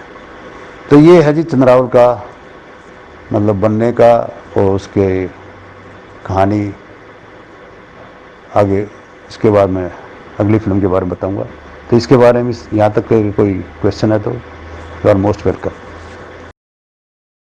बात है रामपाल जी, एक ऐतिहासिक फिल्म की जर्नी। हालांकि हम चंद्रावल के बारे में पहले भी राजू मान और कुछ लोगों से सुन चुके हैं, लीला सैनी जी से भी, पर आपको अगर लगता है जैसे आज सुइयों वाला जो किस्सा सुना है, वैसे अगर कोई और किस्सा आपको मालूम हो तो प्लीज़ शेयर कीजिएगा चंद्रावल के दौरान। और वैसे आप बहुत जल्दी आ गए चंद्रावल तक, मैं तो उसमें बहुत इंटरेस्टेड था कि आपका वहाँ कैसे कैसे अशोक कुमार से, हाँ ये तो बताइए आप अशोक कुमार के साथ आपका जो एक छोटा मीटिंग या वो फेस्टिवल क्या था, और किसको अवार्ड मिलना था, किसको हो गया, या कैसे डबल हो गया, क्या क्या था वो किस्सा? वो बहुत इंटरेस्टिंग किस्सा है, प्लीज़ अब शेयर कीजिए ना। हाँ जी, वो जो अशोक कुमार जी के साथ जो चेयरमैन थे जूरी के, वो बहुत बाद की बात है, तो उसके बारे में बताऊंगा। तो मैं केवल अब हरियाणी फिल्मों के बारे में बात कर रहा हूँ कि जब चंद्रावल बन गई तो कम बजट में 16 mm में बनी। अच्छा, चंद्रावल का किस्सा और कोई विशेष तो यही है कि अनूप लाठर जी अपने रोल से काफ़ी आते थे, बैठते थे। यार मेरा रोल जो है ना समझ में नहीं आ रहा, मुझे क्या, मैं इस चंद्रों का क्या लगता हूँ, मेरा क्लियर तो करो। तो थोड़े बहुत और ऐड किए। वो जब एक सीन देखा हुआ आपने, सड़क चलते आ रहे हैं, एक डेड स्लो कुछ लिखा हुआ है, वहाँ बैठ कर फिर बात करते हैं, तो वो बीमार सी है चंद्रो, फिर वो कहता तुम इसे मार कर छोड़ोगे, मैं ये नहीं होने दूंगा। तो थोड़े से डायलॉग वहाँ डेवलप किए, क्योंकि इनका बड़ा गुस्सा था। कहता है यू आर नॉट एस्टेब्लिशिंग मी, मेरा कुछ दिखाओ तो, मैं पागल किस तरह हो गया, कुछ तो मेरा होगा ना। और ये फिर अपने देवी शंकर पर भगत जी के साथ भी जाते थे, और रात को शाम को उनको बैठते थे, और वो कहते हाँ भाई तो बिल्कुल ठीक कर रहा भाई, देखेंगे तेरा होगा। तो he was very particular about his character, और हम इसको बड़े, ही remains always serious on set. मगर ठीक चल रहा है लाठर साहब, ठीक चल रहा भाई, बढ़िया है, पर मेरा रोल में तो थोड़ा सा लोचा दिखा है, तुम्हें समझ में नहीं आ रहा, चलो करो तुम, ठीक है देखेंगे। और जैसे शुक्ला जी हैं, तो शुक्ला जी भी शूटिंग में गए थे, शूटिंग देखने गए थे यहाँ पर। तो वहाँ जब एक लोकेशन से दूसरे लोकेशन में जब सामान शिफ्ट करे थे, तो सारे यूनिट वाले होते थे, लड़कियाँ भी वही होती थी, अपने रूंडा कुंडा, क्योंकि पूरी यूनिट साथ ही रहती थी। ये नहीं कि आज इसका रोल है तो वही रहेगा ना, जितने थे सब रहो भाई, पता नहीं कब किसका नंबर आ जाए। तो शुक्ला जी को एक डब्बा कॉस्ट्यूम का वो सिर पर रख दिया, और वो दंड मेरे खाकर वहाँ गिर गया। तो सब हंसने लगे, बोला ये कड़ा का शुक्ला पहलवान है, ये तो कतिये सूख क्या पड़ा है। तो ऐसा कुछ बोला, रख दो भाई इसका नाम शुक्ला, इसने भी रोल देंगे। तो इस तरह से वो गुरु बना इनका, बोला जी हमारा गुरु है, हम इसकी कर दे। तो शुक्ला पहलवान इस तरह से फिल्मों में आया, उसका रोल मिला। और ये सारे जितने भी उन्होंने कॉमेडी डिज़ाइन किए, उनकी खुद की अपनी है, तीनों की वो सोच कर आते थे, वही ड्रेस रहती थी, ना कोई कॉस्ट्यूम बदलना, एक ही टाइप का कॉस्ट्यूम था उनका, और उनका थैला उनके कंधे पर रहता था। हम बोल देते ये सीन हो रहा है, इसके बाद तुम्हारा हाथ बना का अपनी कहानी क्या करना है, और वो 20 मिनट में आ जाते थे, हाँ जी तैयार है, हम बता दी कब करना है, और 1 टेक ओके होता था इनका। इसलिए तो हमारा स्टॉक बहुत बचा। दे आर गुड आर्टिस्ट, ठेठ बोलना, ठेठ गाना, और मज़े में रहना। मैंने बताया ना, जैसे कि बहादुरगढ़ का बम लंच तक ख़त्म कर दिया गाना, और बहुत ही मज़े में, चाहे वो लंबे लंबे शॉट हैं, फिर किसी को खटकते नहीं। इन्होंने ऐसी हरकतें की, उसमें जूती मारना, जो पिंडी छेड़ना, ये करना वो करना, बहुत सारे काम जो लोगों को पसंद आए, अपने हरियाणा के दर्शकों को वो पसंद आया। तो ये चंद्रावल का वो है। और चंद्रावल के बाद हिट होगी। जयंत प्रभाकर बोले भाई, इसके दफ्तर वालों ने उसको बोल दिया, भाई जयंत प्रभाकर तू तो सिल्वर जुबली डायरेक्टर है, क्या करेगा नौकरी करके, छोड़ दे इसको। चढ़ा दिया जी। उसने बोला हाँ बात तो ठीक है, तुम तो फिल्में बनाओगे, करोड़ों रुपए कमा रहे हो। तो वही उसने त्याग पत्र लिख कर दे दिया अपने डिपार्टमेंट को कि मैं नौकरी छोड़ रहा हूँ। तो उसके जो सीरियन थे, उसके जो अब तक चंद्रावल का सवाल है सर, आपने गुड सिनेमा और उसका डिस्ट्रीब्यूशन बाद की बात है, और गुड स्क्रिप्ट, ये तीन बेसिक चीज़ें बताई हैं, लेकिन आपने जो बोला है कि डिस्ट्रीब्यूशन के वक्त की और रिलीज़ के वक्त की बहुत सारी कहानियां हैं, कहीं वो धांधली कर रहे थे, कहीं वो कमीशन खा रहे थे, कहीं पोस्टर नहीं लगा रहे थे, यही सारी बातें जो बहुत सारी कहानियां हैं वही तो सुननी है सर। वही बताइए प्लीज़, क्या क्या परेशानियां थी, क्योंकि आज हमें, ताकि सबको मालूम पड़े।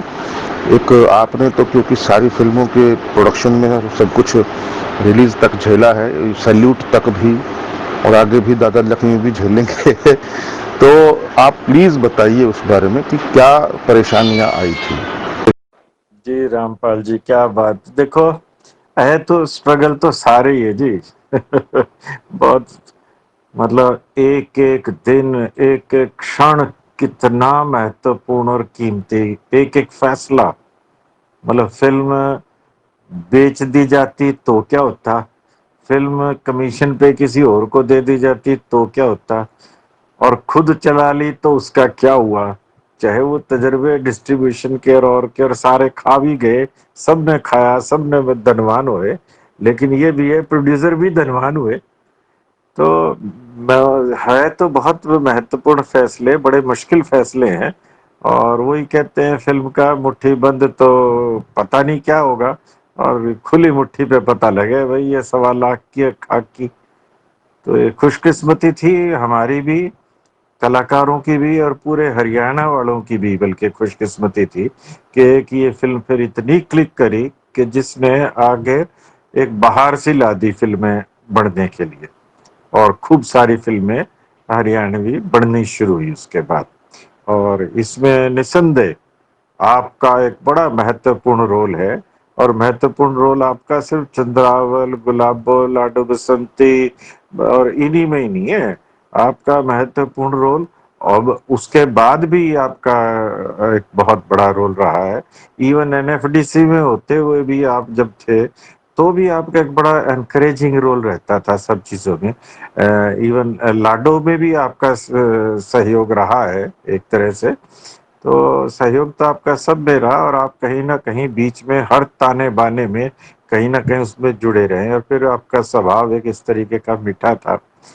तो लेकिन आपने बहुत सी फिल्मों में सहयोग दिया, उसके कुछ, इसके कुछ कड़वे अनुभव जो हैं वो भी बताओ जरा, वो कड़वाहट के अनुभव कौन से रहे आपके।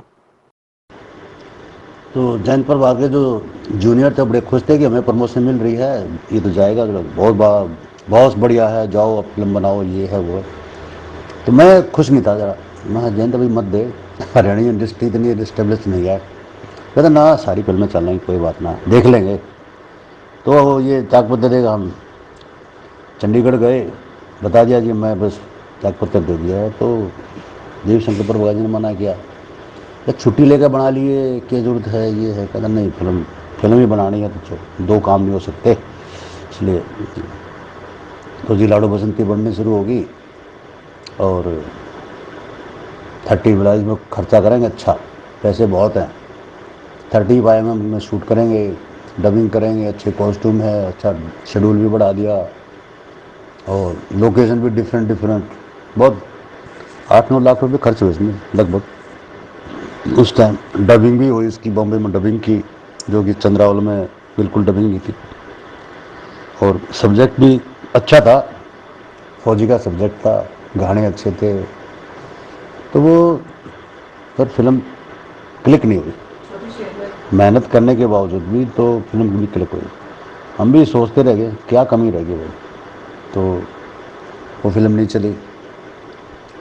और फिर जयंत प्रभाकर का और प्रभाकर फिल्म से थोड़ा सा घरेलू कारणों से आपसी उनका तो संबंध विच्छेद हुआ कुछ, तो वो अलग देवी कृष्णा फिल्म का उन्होंने बैनर बना लिया। तो मिला भाई क्या करें, तो मेरे को वहाँ तो नहीं, अब अपना अलग बनाएंगे। मैं बनाओ भाई। तो जी उसके बाद हमने गुलाबो फिल्म का प्रोजेक्ट उठाया, और गुलाबो फिल्म में पैसे थे नहीं। इसमें लगभग 25 आदमी पार्टनर बनाए कि वो मतलब मिनिमम 5,000 रुपये का शेयर होल्डर रखा था हमने। तो लगभग 25 आदमी थे, 4 लाख का बजट बनाया था। 4 लाख में फिल्म को कंप्लीट की थी हमने। और तब रेखा को हीरोइन लिया, जयंत प्रभाकर भाई उसमें हीरो आया। और शूटिंग के लिए हमने दादरी में इसकी शूटिंग की। एक घर, कोई रिश्तेदार का घर था, हमने वो लिया, उसने उसी की कोठी में काम किया। और गाने, क्योंकि ग्रुपिज्म की बात तो थी, क्योंकि लाडो बसंती में बाल सिंह ने गाने नहीं गा रखे, तो वो ग्रुप साहब महसूस कर रहे थे। तो मैं कहा यार बाल सिंह को भी ले लो यार, अच्छे गाने, चंद्रावल में हिट है, तो वो गायक है तो उसको ले लो। तो उससे बात की, बोला हाँ जी गा दें, कोई बात ना भाई साहब, हमारा के ग्रुप है, ये है वो है, आप पूछोगे तो हम क्यों ना गावें। और फिर जनार्दन शर्मा को भी कॉमेडी में, भाई आ जाओ, जनार्दन शर्मा भी आ गए, जिन्होंने भी बल्कि गाना भी गाया, ऊपर वाली गोली गोरी के देख खड़ी तमाशे में, वो गाना बाल सिंह और दोनों ने गाया, अच्छा था। तो उसमें थोड़ा सा ग्रुपिज्म तोड़ा, लोग अलग अलग दूसरे ग्रुप से भी आ गए, और वो भी 4 लाख में फिल्म कंप्लीट होगी, रिलीज़ की। अच्छा मतलब रिस्पॉन्स अच्छा रहा उसका बिगिनिंग में। इसी बीच में अल्लड़ बीकानेरी जो है ना, आगे बोला जी मेरी फिल्म और बना दो,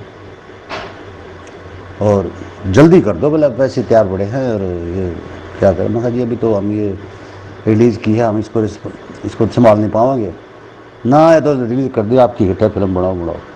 और ये मेरे गाने हैं, गाने भी उन्होंने लिख रखे थे, कहानी लिखी तो उसकी अपनी जीवन की कहानी थी, उसी पर ज़्यादा वो चेंज नहीं चाहते थे उसके अंदर। तो गाने कैसे करें, मैं कहा भाई तू ऐसा कर,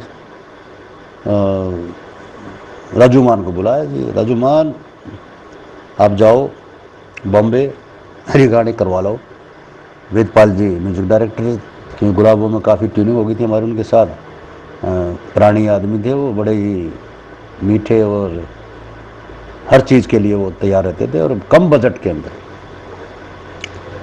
हो जाएगा, जो भी कुछ कहते हो जाएगा। तो बड़ा अच्छा यशपाल जी ना वेदपाल जी का साथ म्यूजिक डायरेक्टर में अच्छा रहा।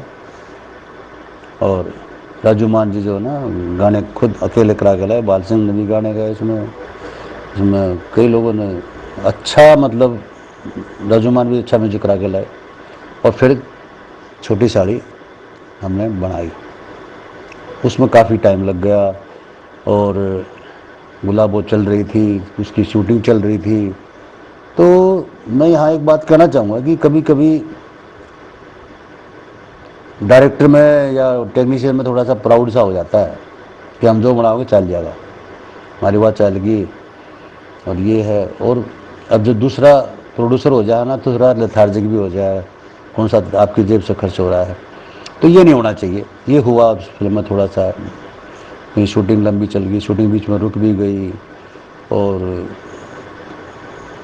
काफ़ी जो प्रोड्यूसर को भी फील हुआ था ये, उसके दो शेड्यूल बने, बजट बढ़ गया, तो हमें भी पेन हुआ। हम चाहते थे जल्दी ख़त्म हो शूटिंग, वो आराम से करो शूट, हमारा न्यूज़ जल्दी थी कि और छुट्टी लेंगे, छुट्टी क्यों बहुत कम मिलती थी, सारी छुट्टी इन फिल्मों में छुट्टी ले लेते, छुट्टी नहीं देते थे, क्योंकि फिल्म फेस्टिवल आ जाते थे, वहाँ भी मुझे जाना पड़ता था।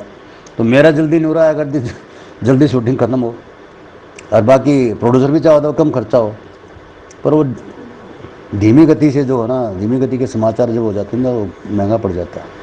तो वो थोड़ा सा उसमें रहा। अदरवाइज फिल्म बहुत अच्छी थी, रेखा ने बहुत अच्छा काम किया उसके अंदर। और कॉमेडी में वही थे अपने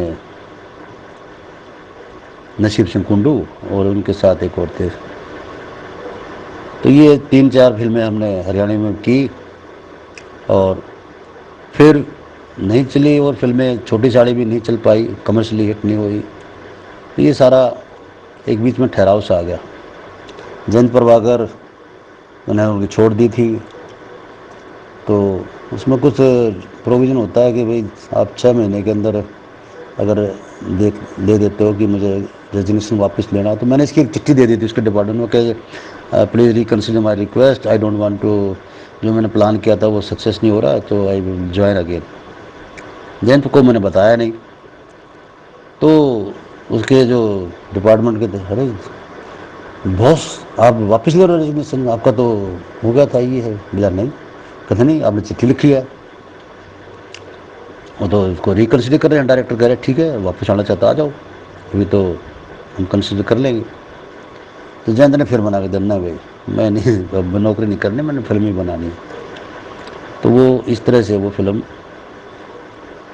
से जुड़े रहे और हम नौकरी से चिपके रहे, क्योंकि हमारी प्रॉब्लम ये थी कि हम छोड़ नहीं सकते थे, क्योंकि ना तो परिवार एक्सेप्ट करता, और फिर मेरा जो डिपार्टमेंट था वो काफ़ी, I was enjoying to work with them, different directors, different film makers, celebrities, तो बड़ा अच्छा रसूख बन गया था उनका। तो इसलिए ये हमारी यात्रा चलती रही और ठहराव आ गया फिर फिल्म मेकिंग का, क्योंकि चंद्रावल बनी तब उसके बाद लगभग 30 फिल्में लॉन्च हुई थी, और उसमें से कुछ बनी, कुछ नहीं चली, कुछ रिलीज़ हुई, कुछ लैब में ही रहेगी, उनकी अलग अलग कहानी है सबकी। तो किसी ने ये सोच कर लगा दिए पैसे कि मेरे 3 लाख में चंद्रावल बनी है तो मैं 6 लगाऊंगा, तो उन्हें 3 करोड़ कमाया था, मैं 6 करोड़ कमाऊंगा। फिल्म मेकिंग का पता नहीं था, अलग अलग फील्ड से लोग आए हुए थे। तो ये हरियाणवी सिनेमा का एक रहा है कि हम कॉपी करने लगे, तो कॉपी करने में हम बहुत माहिर हैं। कोई कंडक्टर लग जाए तो सारे कंडक्टर लागने लग जाएंगे, ड्राइवर लगे तो ड्राइवर है, मास्टर लागने लगे तो सारे मास्टर करने लग जाएंगे, और जब खेत में कोई मतलब ईख बोए तो सारे ईख बोने लग जाएंगे। तो ये हम सोचते हैं, तो वो भी ऐसे में फिल्म लाइन में भी ऐसा लगभग 30 फिल्में लॉन्च हुई थी और सबकी अलग अलग कहानी है। तो ये है छोटी साड़ी तक का फिल्मनामा हरियाणी फिल्मों का। थैंक यू का। लाठर साहब, रामपाल जी की एक और खासियत है कि वो सारी कड़वाहट को जज्ब करके उसको मीठे में कन्वर्ट कर देते हैं। बात है रामपाल जी, तो मतलब देवी शंकर जी ने भी इस्तीफा दे दिया, तो अगर देखिए डिस्ट्रीब्यूशन की, अगर आपको याद आता है कि बहुत सारी परेशानियां आई, तो वो ज़रूर शेयर कीजिएगा सर, और फिर उसके बाद चंद्रावल के बाद चलते हैं। थोड़ी देर और बस ये चंद्रावल तक का ख़त्म हो जाए या थोड़ी सी देर, तो फिर आप लंच ब्रेक कर लेंगे। बाकी तो जिसने खाना है वो खा ही रहा होगा और वो फॉलो कर लेगा, डोंट वरी सर। आप थोड़ी देर और बस करके अपन लंच ब्रेक करेंगे। और अनूप लाठर जी का जो आप बता रहे हो, ये अनकंफर्टेबलनेस एज एन एक्टर होनी बहुत ज़रूरी है सर, क्योंकि मैं भी प्रभु देवा से और अक्षय कुमार से और ये सोनाक्षी सिन्हा ये सब बैठे होते थे प्रोड्यूसर जो राउडी राठौड़ के, मैं रात को इनके सामने बहुत फ्रस्ट्रेशन में बोलता था कि क्या रोल दिया है मेरे को, क्या रोल दिया है, कुछ हो नहीं रहा है। तो प्रभु देवा ने स्पेशल मैसेज भेजा था रिलीज के दिन, जाकर फिल्म देखो। तो वो अनकंफर्टेबलनेस के बन नहीं रही है बात, या कुछ निकल के नहीं आ रहा है, या कुछ कल्मिनेशन नहीं बन पा रहा है, या पूरा बिगिनिंग मिडिल एंड नहीं बन पा रहा है कैरेक्टर का, ये तो टेंशन रहती ही है। लेकिन कई बार हमको डायरेक्टर पर भरोसा छोड़ कर चुप हो जाना चाहिए, क्योंकि या तो हम सजेस्ट कर दें कुछ, अगर वो मान जाएं, और नहीं तो फिर मेरे ख्याल हाथ खड़े करके आंख बंद करके चलते रहना चाहिए। कई बार उससे भी कमाल हो जाता है, और वैसे ज़्यादातर कमाल तो उसी से होता है, क्योंकि जो डायरेक्टर के हाथ में सब कुछ होता है। वो डायरेक्टर बनने के बाद मुझे पता लग रहा है कि डायरेक्टर क्या रोल होता है, डायरेक्टर कितना कीमती और कितना स्ट्रॉन्ग और कितना कैप्टन ऑफ द शिप होता है। तो हमको उसके कहे अनुसार हमेशा चलना ही चाहिए। बिल्कुल सही कहा अनूप जी आपने। हर फिल्म में इनका जो सहयोग रहा है, ये दिल से जुड़ते हैं सर। ये मतलब ऐसा नहीं, दिखावा नहीं होता, या मतलब कि फॉर द टाइम चलो भाई सामने सामने काम कर लिया, पीछे नहीं। क्योंकि मैं जितना मेरा अनुभव रहा है, मैं इनको जिम्मेदारी दे के निश्चिंत हो जाता था कि बस अब मेरा काम ये संभालना है, मुझे कुछ नहीं करना, मेरे को यहाँ की चिंता ही नहीं है, वही करेंगे। फिर भी जहाँ बस तकलीफ आती थी या कुछ कन्फ्यूजन होता था तब मेरे से वो आकर के पूछते थे, अदरवाइज बहुत बड़ा प्रोडक्शन संभाला इन्होंने, क्योंकि मुझे लगता है कि हरियाणवी फिल्म जितनी बनी, मेरा जो प्रोडक्शन था, जो जितने एक्टर और जितने टीम थी सारी, वो बहुत बड़ी थी सर, 100 से ऊपर की टीम होती थी डेली, तो इन्होंने ही संभाला है सब कुछ। आई सैल्यूट।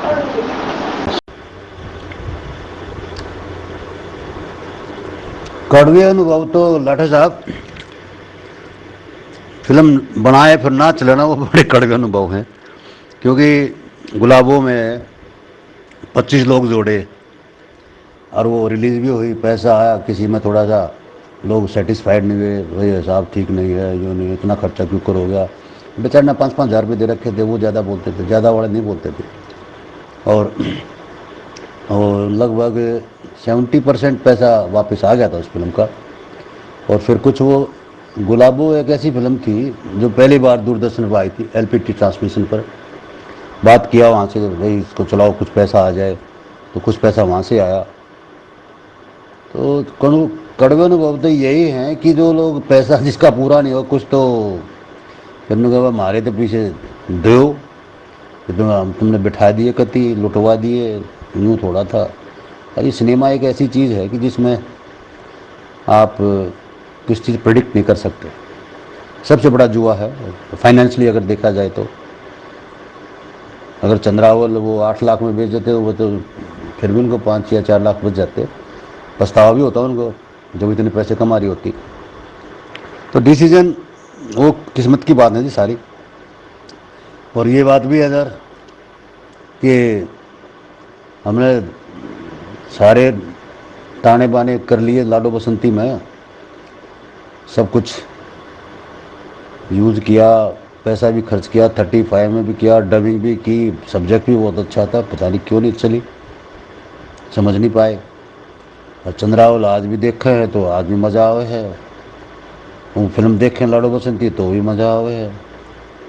हाँ, लाडो बसंती में एक खड़ा क्या हुआ, गाना था ना जो मेरा नो डांडी का बीजना, अजी वो मार तो समझ में नहीं आया। उसका मेरी सास कह तू पीस ले और मियाँ जी हलावे हाथ, दौड़ी हो जाएगी चून में। मैं बीजना तो चून में कैसे दौड़ी, समझ में नहीं आया। शूट कर दिया हमने जी, 3 दिन गाना चलाया वहाँ पर चंडीगढ़ में, शूट वूट हो गया, इतने बीजने खरीद दिए हमने, खरीद गया। मगर गाना तो बोल तो बहुत अच्छे थे, पर वो नो डांडी नहीं थी, वो जो बाजना था, बीजना नहीं था, वो बाजना बोलना था। वो गलती से बीजना बोला कर, हमने तो वो बीजने दिखा दी पूरी फिल्म में, तो वह गलती हो गई। या गलती किसने बताई थी? सुधीर शर्मा जी ने बताई। जूरी स्क्रीनिंग में थे पर्सन थे, क्या नाम है, कहते भाई साहब ये आपने गलती कर रखी है, ये बीजना नहीं है, ये बाजना है। और बाजूबंद होता है जो उस पर नो डांडी होती है, वो जब पीसेगी तो वो बाजेंगे, छानेगी तो बाजेंगे, तो वो जैसे जैसे हाथ हिलेंगे वो नो डांडी बजती है, वो ये था। महाजे तो गलती होगी फिर, हरिया बिल्कुल सही है, गलती हो जाती है। तो ये कर उसमें लगा लो दोष, लगा लो मेकिंग दोष, लगा लो जो भी है, टेक्निकल लगा तो नहीं कह सकते, पर ये एक शब्दों का दोष हो गया। और उसको हम बता भी देते हैं लोगों को, जैसे आपको मैंने ग्रुप में शेयर किया, इसलिए किया भाई ये नो डांडी का बीजना नहीं है, बाजना है। तो शब्दों का अपभ्रंश हो रहा है तो बोल देते हैं कभी कभी ऐसा, ये भी हुआ।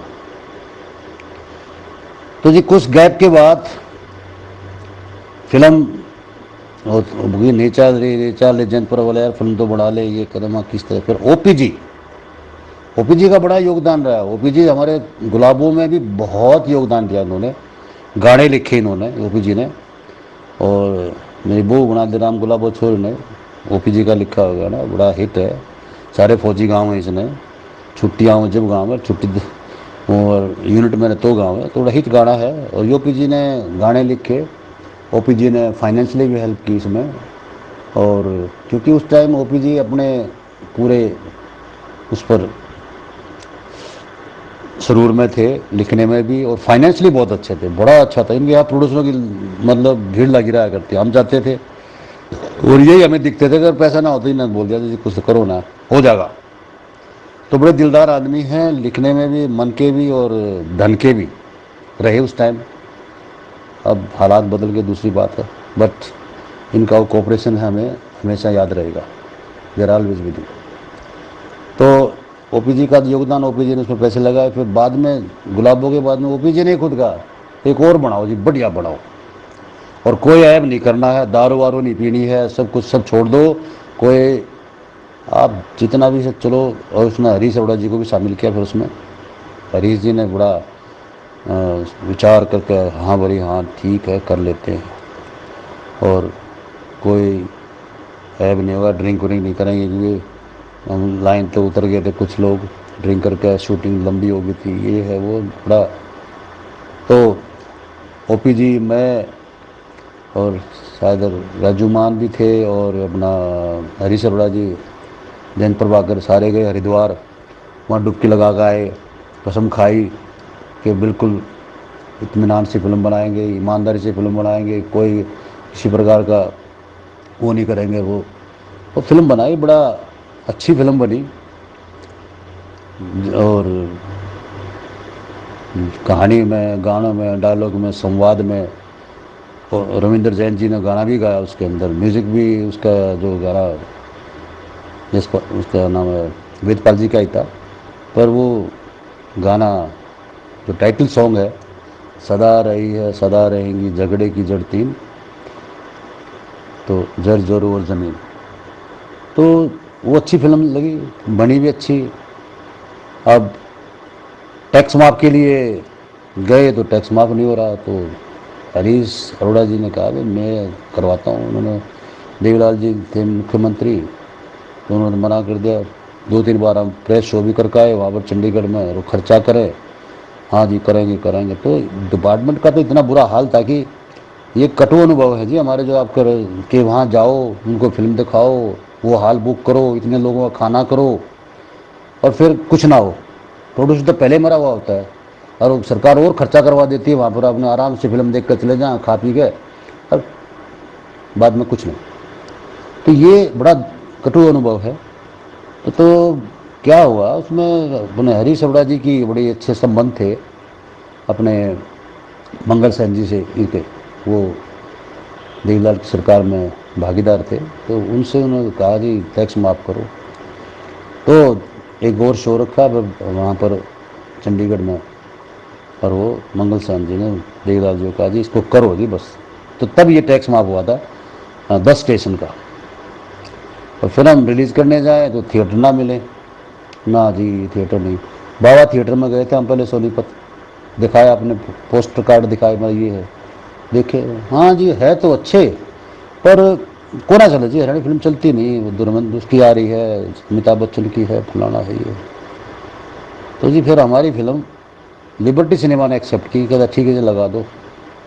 वहाँ लगाई जी, वहाँ चली हमारी फिल्म, वो 100 डेज हमने सेलिब्रेशन किया, और जैसे 15 दिन वहाँ चल गई ना, तो बाबा थिएटर वाला फिर आया हमारे पास, कहता जी लगा दो हमारे, मैं भी अब थिएटर दे रहा हूँ आपको। तो फिल्म हिट है तो सभी आपके पास आएंगे, अगर माल आपका एक बार हिट नहीं होता तो लोग पीछे भागते हैं। तो फिर आपकी टर्म कंडीशन चलती हैं डिस्ट्रीब्यूशन में भी, और आप चाहे परसेंटेज में चलाओ, जैसे भी चलाओ, अगर आपका माल अच्छा है तो थिएटर वाले भी आपके पास आएंगे। तो प्रूव करना पड़ता है कि फिल्म आपकी हिट है। ये जरजोर ज़मीन में देखा, फिर बाद में कई थिएटरों ने कहा जी हमें हमारे यहाँ लगा, तो कैथल लगाई हमने फिल्म, वहाँ भी बहुत अच्छी चली। तो यहाँ तक का सफ़र हमारा फिल्मी रहा, हमने बनाई, फिर काफ़ी हो गया था, तो हमने कहा एक अवार्ड फंक्शन किया जाए, बहुत फिल्में बन चुकी हैं, सबको हमने Haryana film development council HFDC बनाई, और उसके तत्वाधान में रूल रेगुलेशन बनाए फेस्टिवल्स के। उन फेस्टिवल्स के रेगुलेशंस को अपनी कमेटी में पास करके सब प्रोड्यूसर्स को भेजा, भैया अपना ये रूल रेगुलेशन, इतने अवार्ड होंगे, और आप अपना प्रिंट भेजिए, महादेव रोड पर प्रिंट जमा करा दीजिए, जूरी स्क्रीनिंग होंगी, फिर ये अवार्ड मिलेंगे। तो इस तरह से फिर जूरी बनाई, अवार्ड किए, और प्रेस कॉन्फ्रेंस कराई, अवार्ड के डिक्लेरेशन किया, क्योंकि फेस्टिवल में काफ़ी एसोसिएशन के लोग आते थे, उनसे हम बोलते थे माँ जी हमारे हरियाणा सिनेमा में कुछ नहीं हो रहा है, तो आप कुछ कर सकते हो क्या? कहता भाई गवर्नमेंट करेगी, हम क्या करें। तो प्रेस में भी काफ़ी लिखा कि सरकार की बिल्कुल हरियाणा फिल्म सिनेमा के प्रति उदासीनता है, और कई मंत्रियों ने तो ये कह दिया कहाँ तुम कल्चर की बात करो, हरियाणा में कल्चर कहाँ है, एग्रीकल्चर है, कल्चर है ही नहीं। जब मंत्री लोग ऐसी बात कहें तो कैसे आप उम्मीद कर सकते हो कि हरियाणा सिनेमा डेवलप होगा। और ये सिनेमा वालों को सरकारी आदमी ये समझते हैं अरे इन दो बहुत पैसे वाले लोग हैं, इन तक के है, शूटिंग करने जाओ तो वहाँ पैसे मांगने लग गए हैं। तो छोटी छोटी समस्याएं हैं। और फिर हमने एक जर्जर ज़मीन का जब टैक्स माफ़ नहीं हुआ तो उससे पहले हमने एक और फंक्शन किया था, ये सूखा रात का, दिल्ली के अंदर शाद ऑडिटोरियम के अंदर। उसमें काफ़ी हरियाणा के आर्टिस्ट आए, सबका बड़ा सम्मान हुआ। चौटाला जी उसके अंदर चीफ गेस्ट थे, और हमने 51,000 रुपये सूखा रात में भी दिए इकट्ठे करके। हमने एक स्मारिका भी निकाली थी उस टाइम में, सब लोगों की उसमें स्मारिका प्रिंटिंग से हमने पैसा इकट्ठा किया, जिससे फेस्टिवल भी किया, जिससे हमने फंक्शन भी किया, और 51,000 रुपये सूखा रात में भी दे दिए। और इस उम्मीद के साथ साथ टैक्स माफ़ हुआ, फिर भी टैक्स माफ़ नहीं हुआ। फिर भी हरीश अरोड़ा जी ने अपने पर्सनल लेवल पर मंगल सेन जी से बात करके टैक्स माफ़ हुआ। तो सरकार की उदासीनता शुरू से ही रही है, और वो आज तक है। अभी पॉलिसी बन गई है, उसका क्या फाइनल रिजल्ट आउटपुट आएगा, अभी तक तो 2 साल हो गए, मुझे लगता है किस कहाँ खड़ी है, तो वो इंटरेस्टेड ही नहीं है। उनको दुख दिखाई नहीं दे रहा फिल्म मेकर का, आर्टिस्ट का। ये तो बेकार आदमी है, ठीक है कर लेंगे। ये एक ढुलमुल स्थिति है सरकार की कला के प्रति। तो ये संगठन का बनाना भी एक यही काम है कि हमारा जो संगठन बन रहा है, ताकि हम सामूहिक रूप से सरकार पर प्रेशर डालें, जो सिनेमा के प्रति, संवर्धन के प्रति कोई काम हो, और हम ग्रुप में जाएंगे, हम समूह में जाएंगे तो सुनवाई होगी। अकेले जाएंगे तो धागा है, मिल के जाएंगे तो चादर है, और चादर की ताकत अपनी अलग होती है। तो हम धागा ना बने, हम मिलकर ये संगठन को मजबूत करें, और सरकार से अपनी डिमांड रखें, वन बाई जो भी प्रॉब्लम आ रही है उनको हम सॉल्व करें। तो इसी दिशा में ये हो रहा है। तो जी ये था हमारा सफ़र, फिल्मी सफ़र हरियाणवी फिल्मों का वहाँ तक का। और जी क्या हुआ, अब ये जो अशोक कुमार जी की बात पूछ रहे हैं, मैं 2 मिनट के बाद बताता हूँ। तब तक कोई सदस्य क्वेश्चन करना चाहे तो मोस्ट वेलकम। यशपाल जी, रामपाल जी ने अभी तक सवाल का जवाब नहीं दिया। ये जिम्मेदारी आपकी बनती है, भले ही लंच के बाद शाम तक हम इंतजार करेंगे। उनके सवाल का जवाब बनता है, बिल्कुल बनता है। हालांकि वो उनका व्यक्तित्व ऐसा है कि वो वाद विवाद से हमेशा बचते हैं, हमको भी बचाते हैं हर विवाद से कि कोई वाद विवाद ना हो। हमेशा हमें सलाह देते हैं और हम मानते भी हैं उनकी बात। कोई भी समस्या हम उन्हीं के पास लेके आते हैं और वही उसका समाधान करते हैं। तो यहाँ पर भी वो वाद विवाद से बचेंगे। लेकिन आपने, यशपाल जी, आपने इस सवाल का जवाब निकलवाना है उनके मुंह से।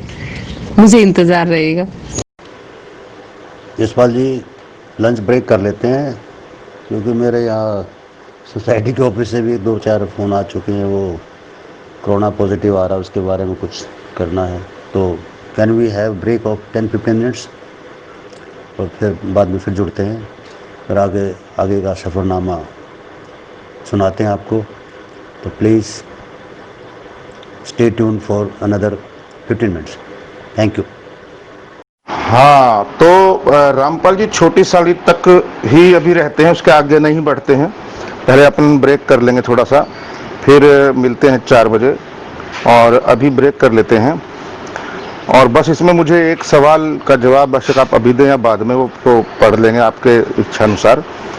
कि एक बहुत इम्पोर्टेंट बात आपने कही है कि जयंत जो है वो बहुत लेथार्जिक हो गया, इसलिए क्योंकि प्रोड्यूसर कोई और है, हम तो हैं नहीं, तो हमारा कौन सा घर से पैसा जा रहा है। ये जो एटीट्यूड है, ये मतलब आजकल भी बहुत है कि अगर खुद की जेब से पैसा लग रहा है तो बहुत जी जान से बनाओ, और किसी और का पैसा लग रहा है तो अरे हमारा क्या जाता है, और उसकी कदर ना करना, इस वजह से काफ़ी प्रोड्यूसर हिम्मत भी नहीं कर पाते। कईयों को लूटा भी गया, कईयों के साथ क्या बोलते हैं उसके पैसे में धांधली भी हुई, लोगों ने खा भी लिया बीच में। जैसा कि पता चला कि प्रोड्यूसर लूट तो बहुत जारी है, काफ़ी डिस्कशन में अपनी बात हुई है। तो ये वाली जो बात है इस पे, और फिर छोटी साली तक और कौन कौन सी ऐसी फिल्में बनी थी साथ के साथ जो कि बिल्कुल पता भी नहीं चला और कुछ लोगों ने किया। फिर छोटी साली के बाद में बात करते हैं। Thank you so much Rampal ji. बहुत ही बढ़िया रामपाल जी। बहुत एक हरियाणवी सिनेमा को लेकर के जो मेकिंग या प्रॉब्लम्स या सारी जेन्युइन बातें हो रही हैं, और सबसे अच्छी बात आपने लास्ट में बोल दी कि हम धागा ना बने, चादर बन के चलें, एक होकर चले। Thank you so much sir, thank you so much. Urmi ji उंगली लगाना छोड़ दो, मैं बिल्कुल नहीं पूछूंगा और कोई जिम्मेवारी नहीं लूंगा, क्योंकि ये अपना किसी का पर्सनल मामला है और हम हर आदमी की पर्सनैलिटीज को जानते हैं, वो उसके ऊपर है। हम कभी दबाव नहीं डाल सकते कि इसका जवाब देना पड़ेगा।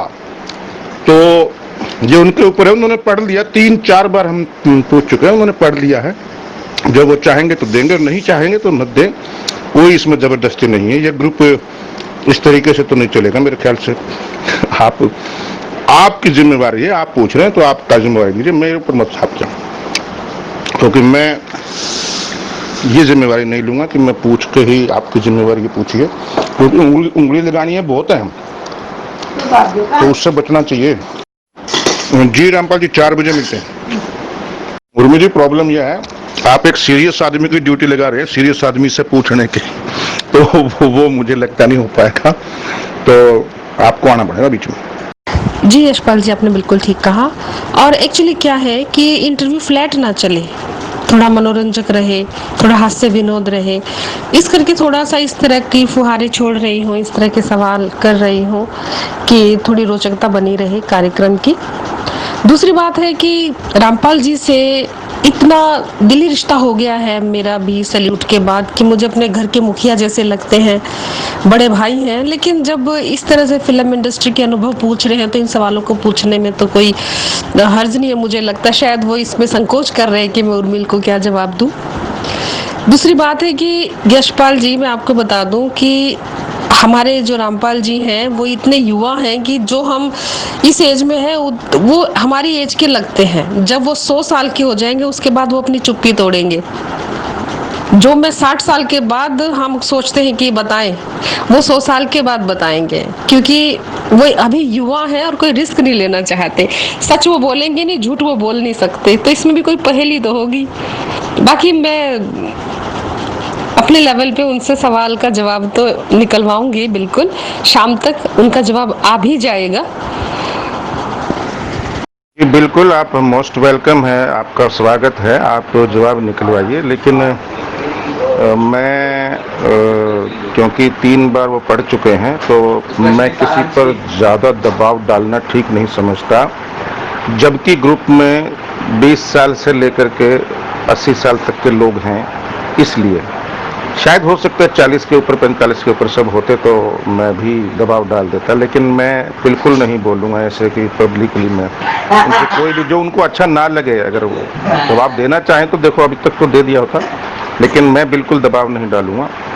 आप अपने हिसाब से दबाव डालिए, और इस सवाल से या इसके जवाब से मनोरंजक होगा इंटरव्यू, इसमें मुझे डाउट है क्योंकि जो बातें वो कर रहे हैं और जो चल रही हैं, मुझे नहीं लगता कि वो इंटरेस्टिंग नहीं है और रोचक नहीं है।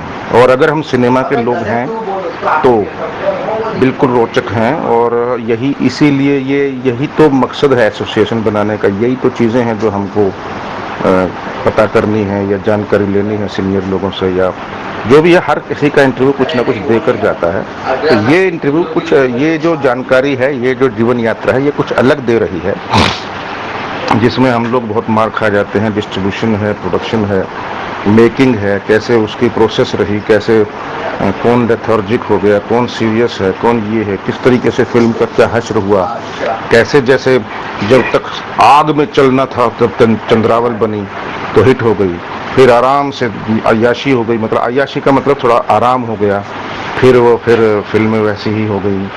तो इसलिए ये चीज़ें जानना ज़रूरी है ताकि हम इतिहास को जान लें, ताकि आगे ठीक से काम कर पाएँ सब लोग। बस यही है बात। बाकी तो कौन नहीं चाहता मनोरंजन भाई।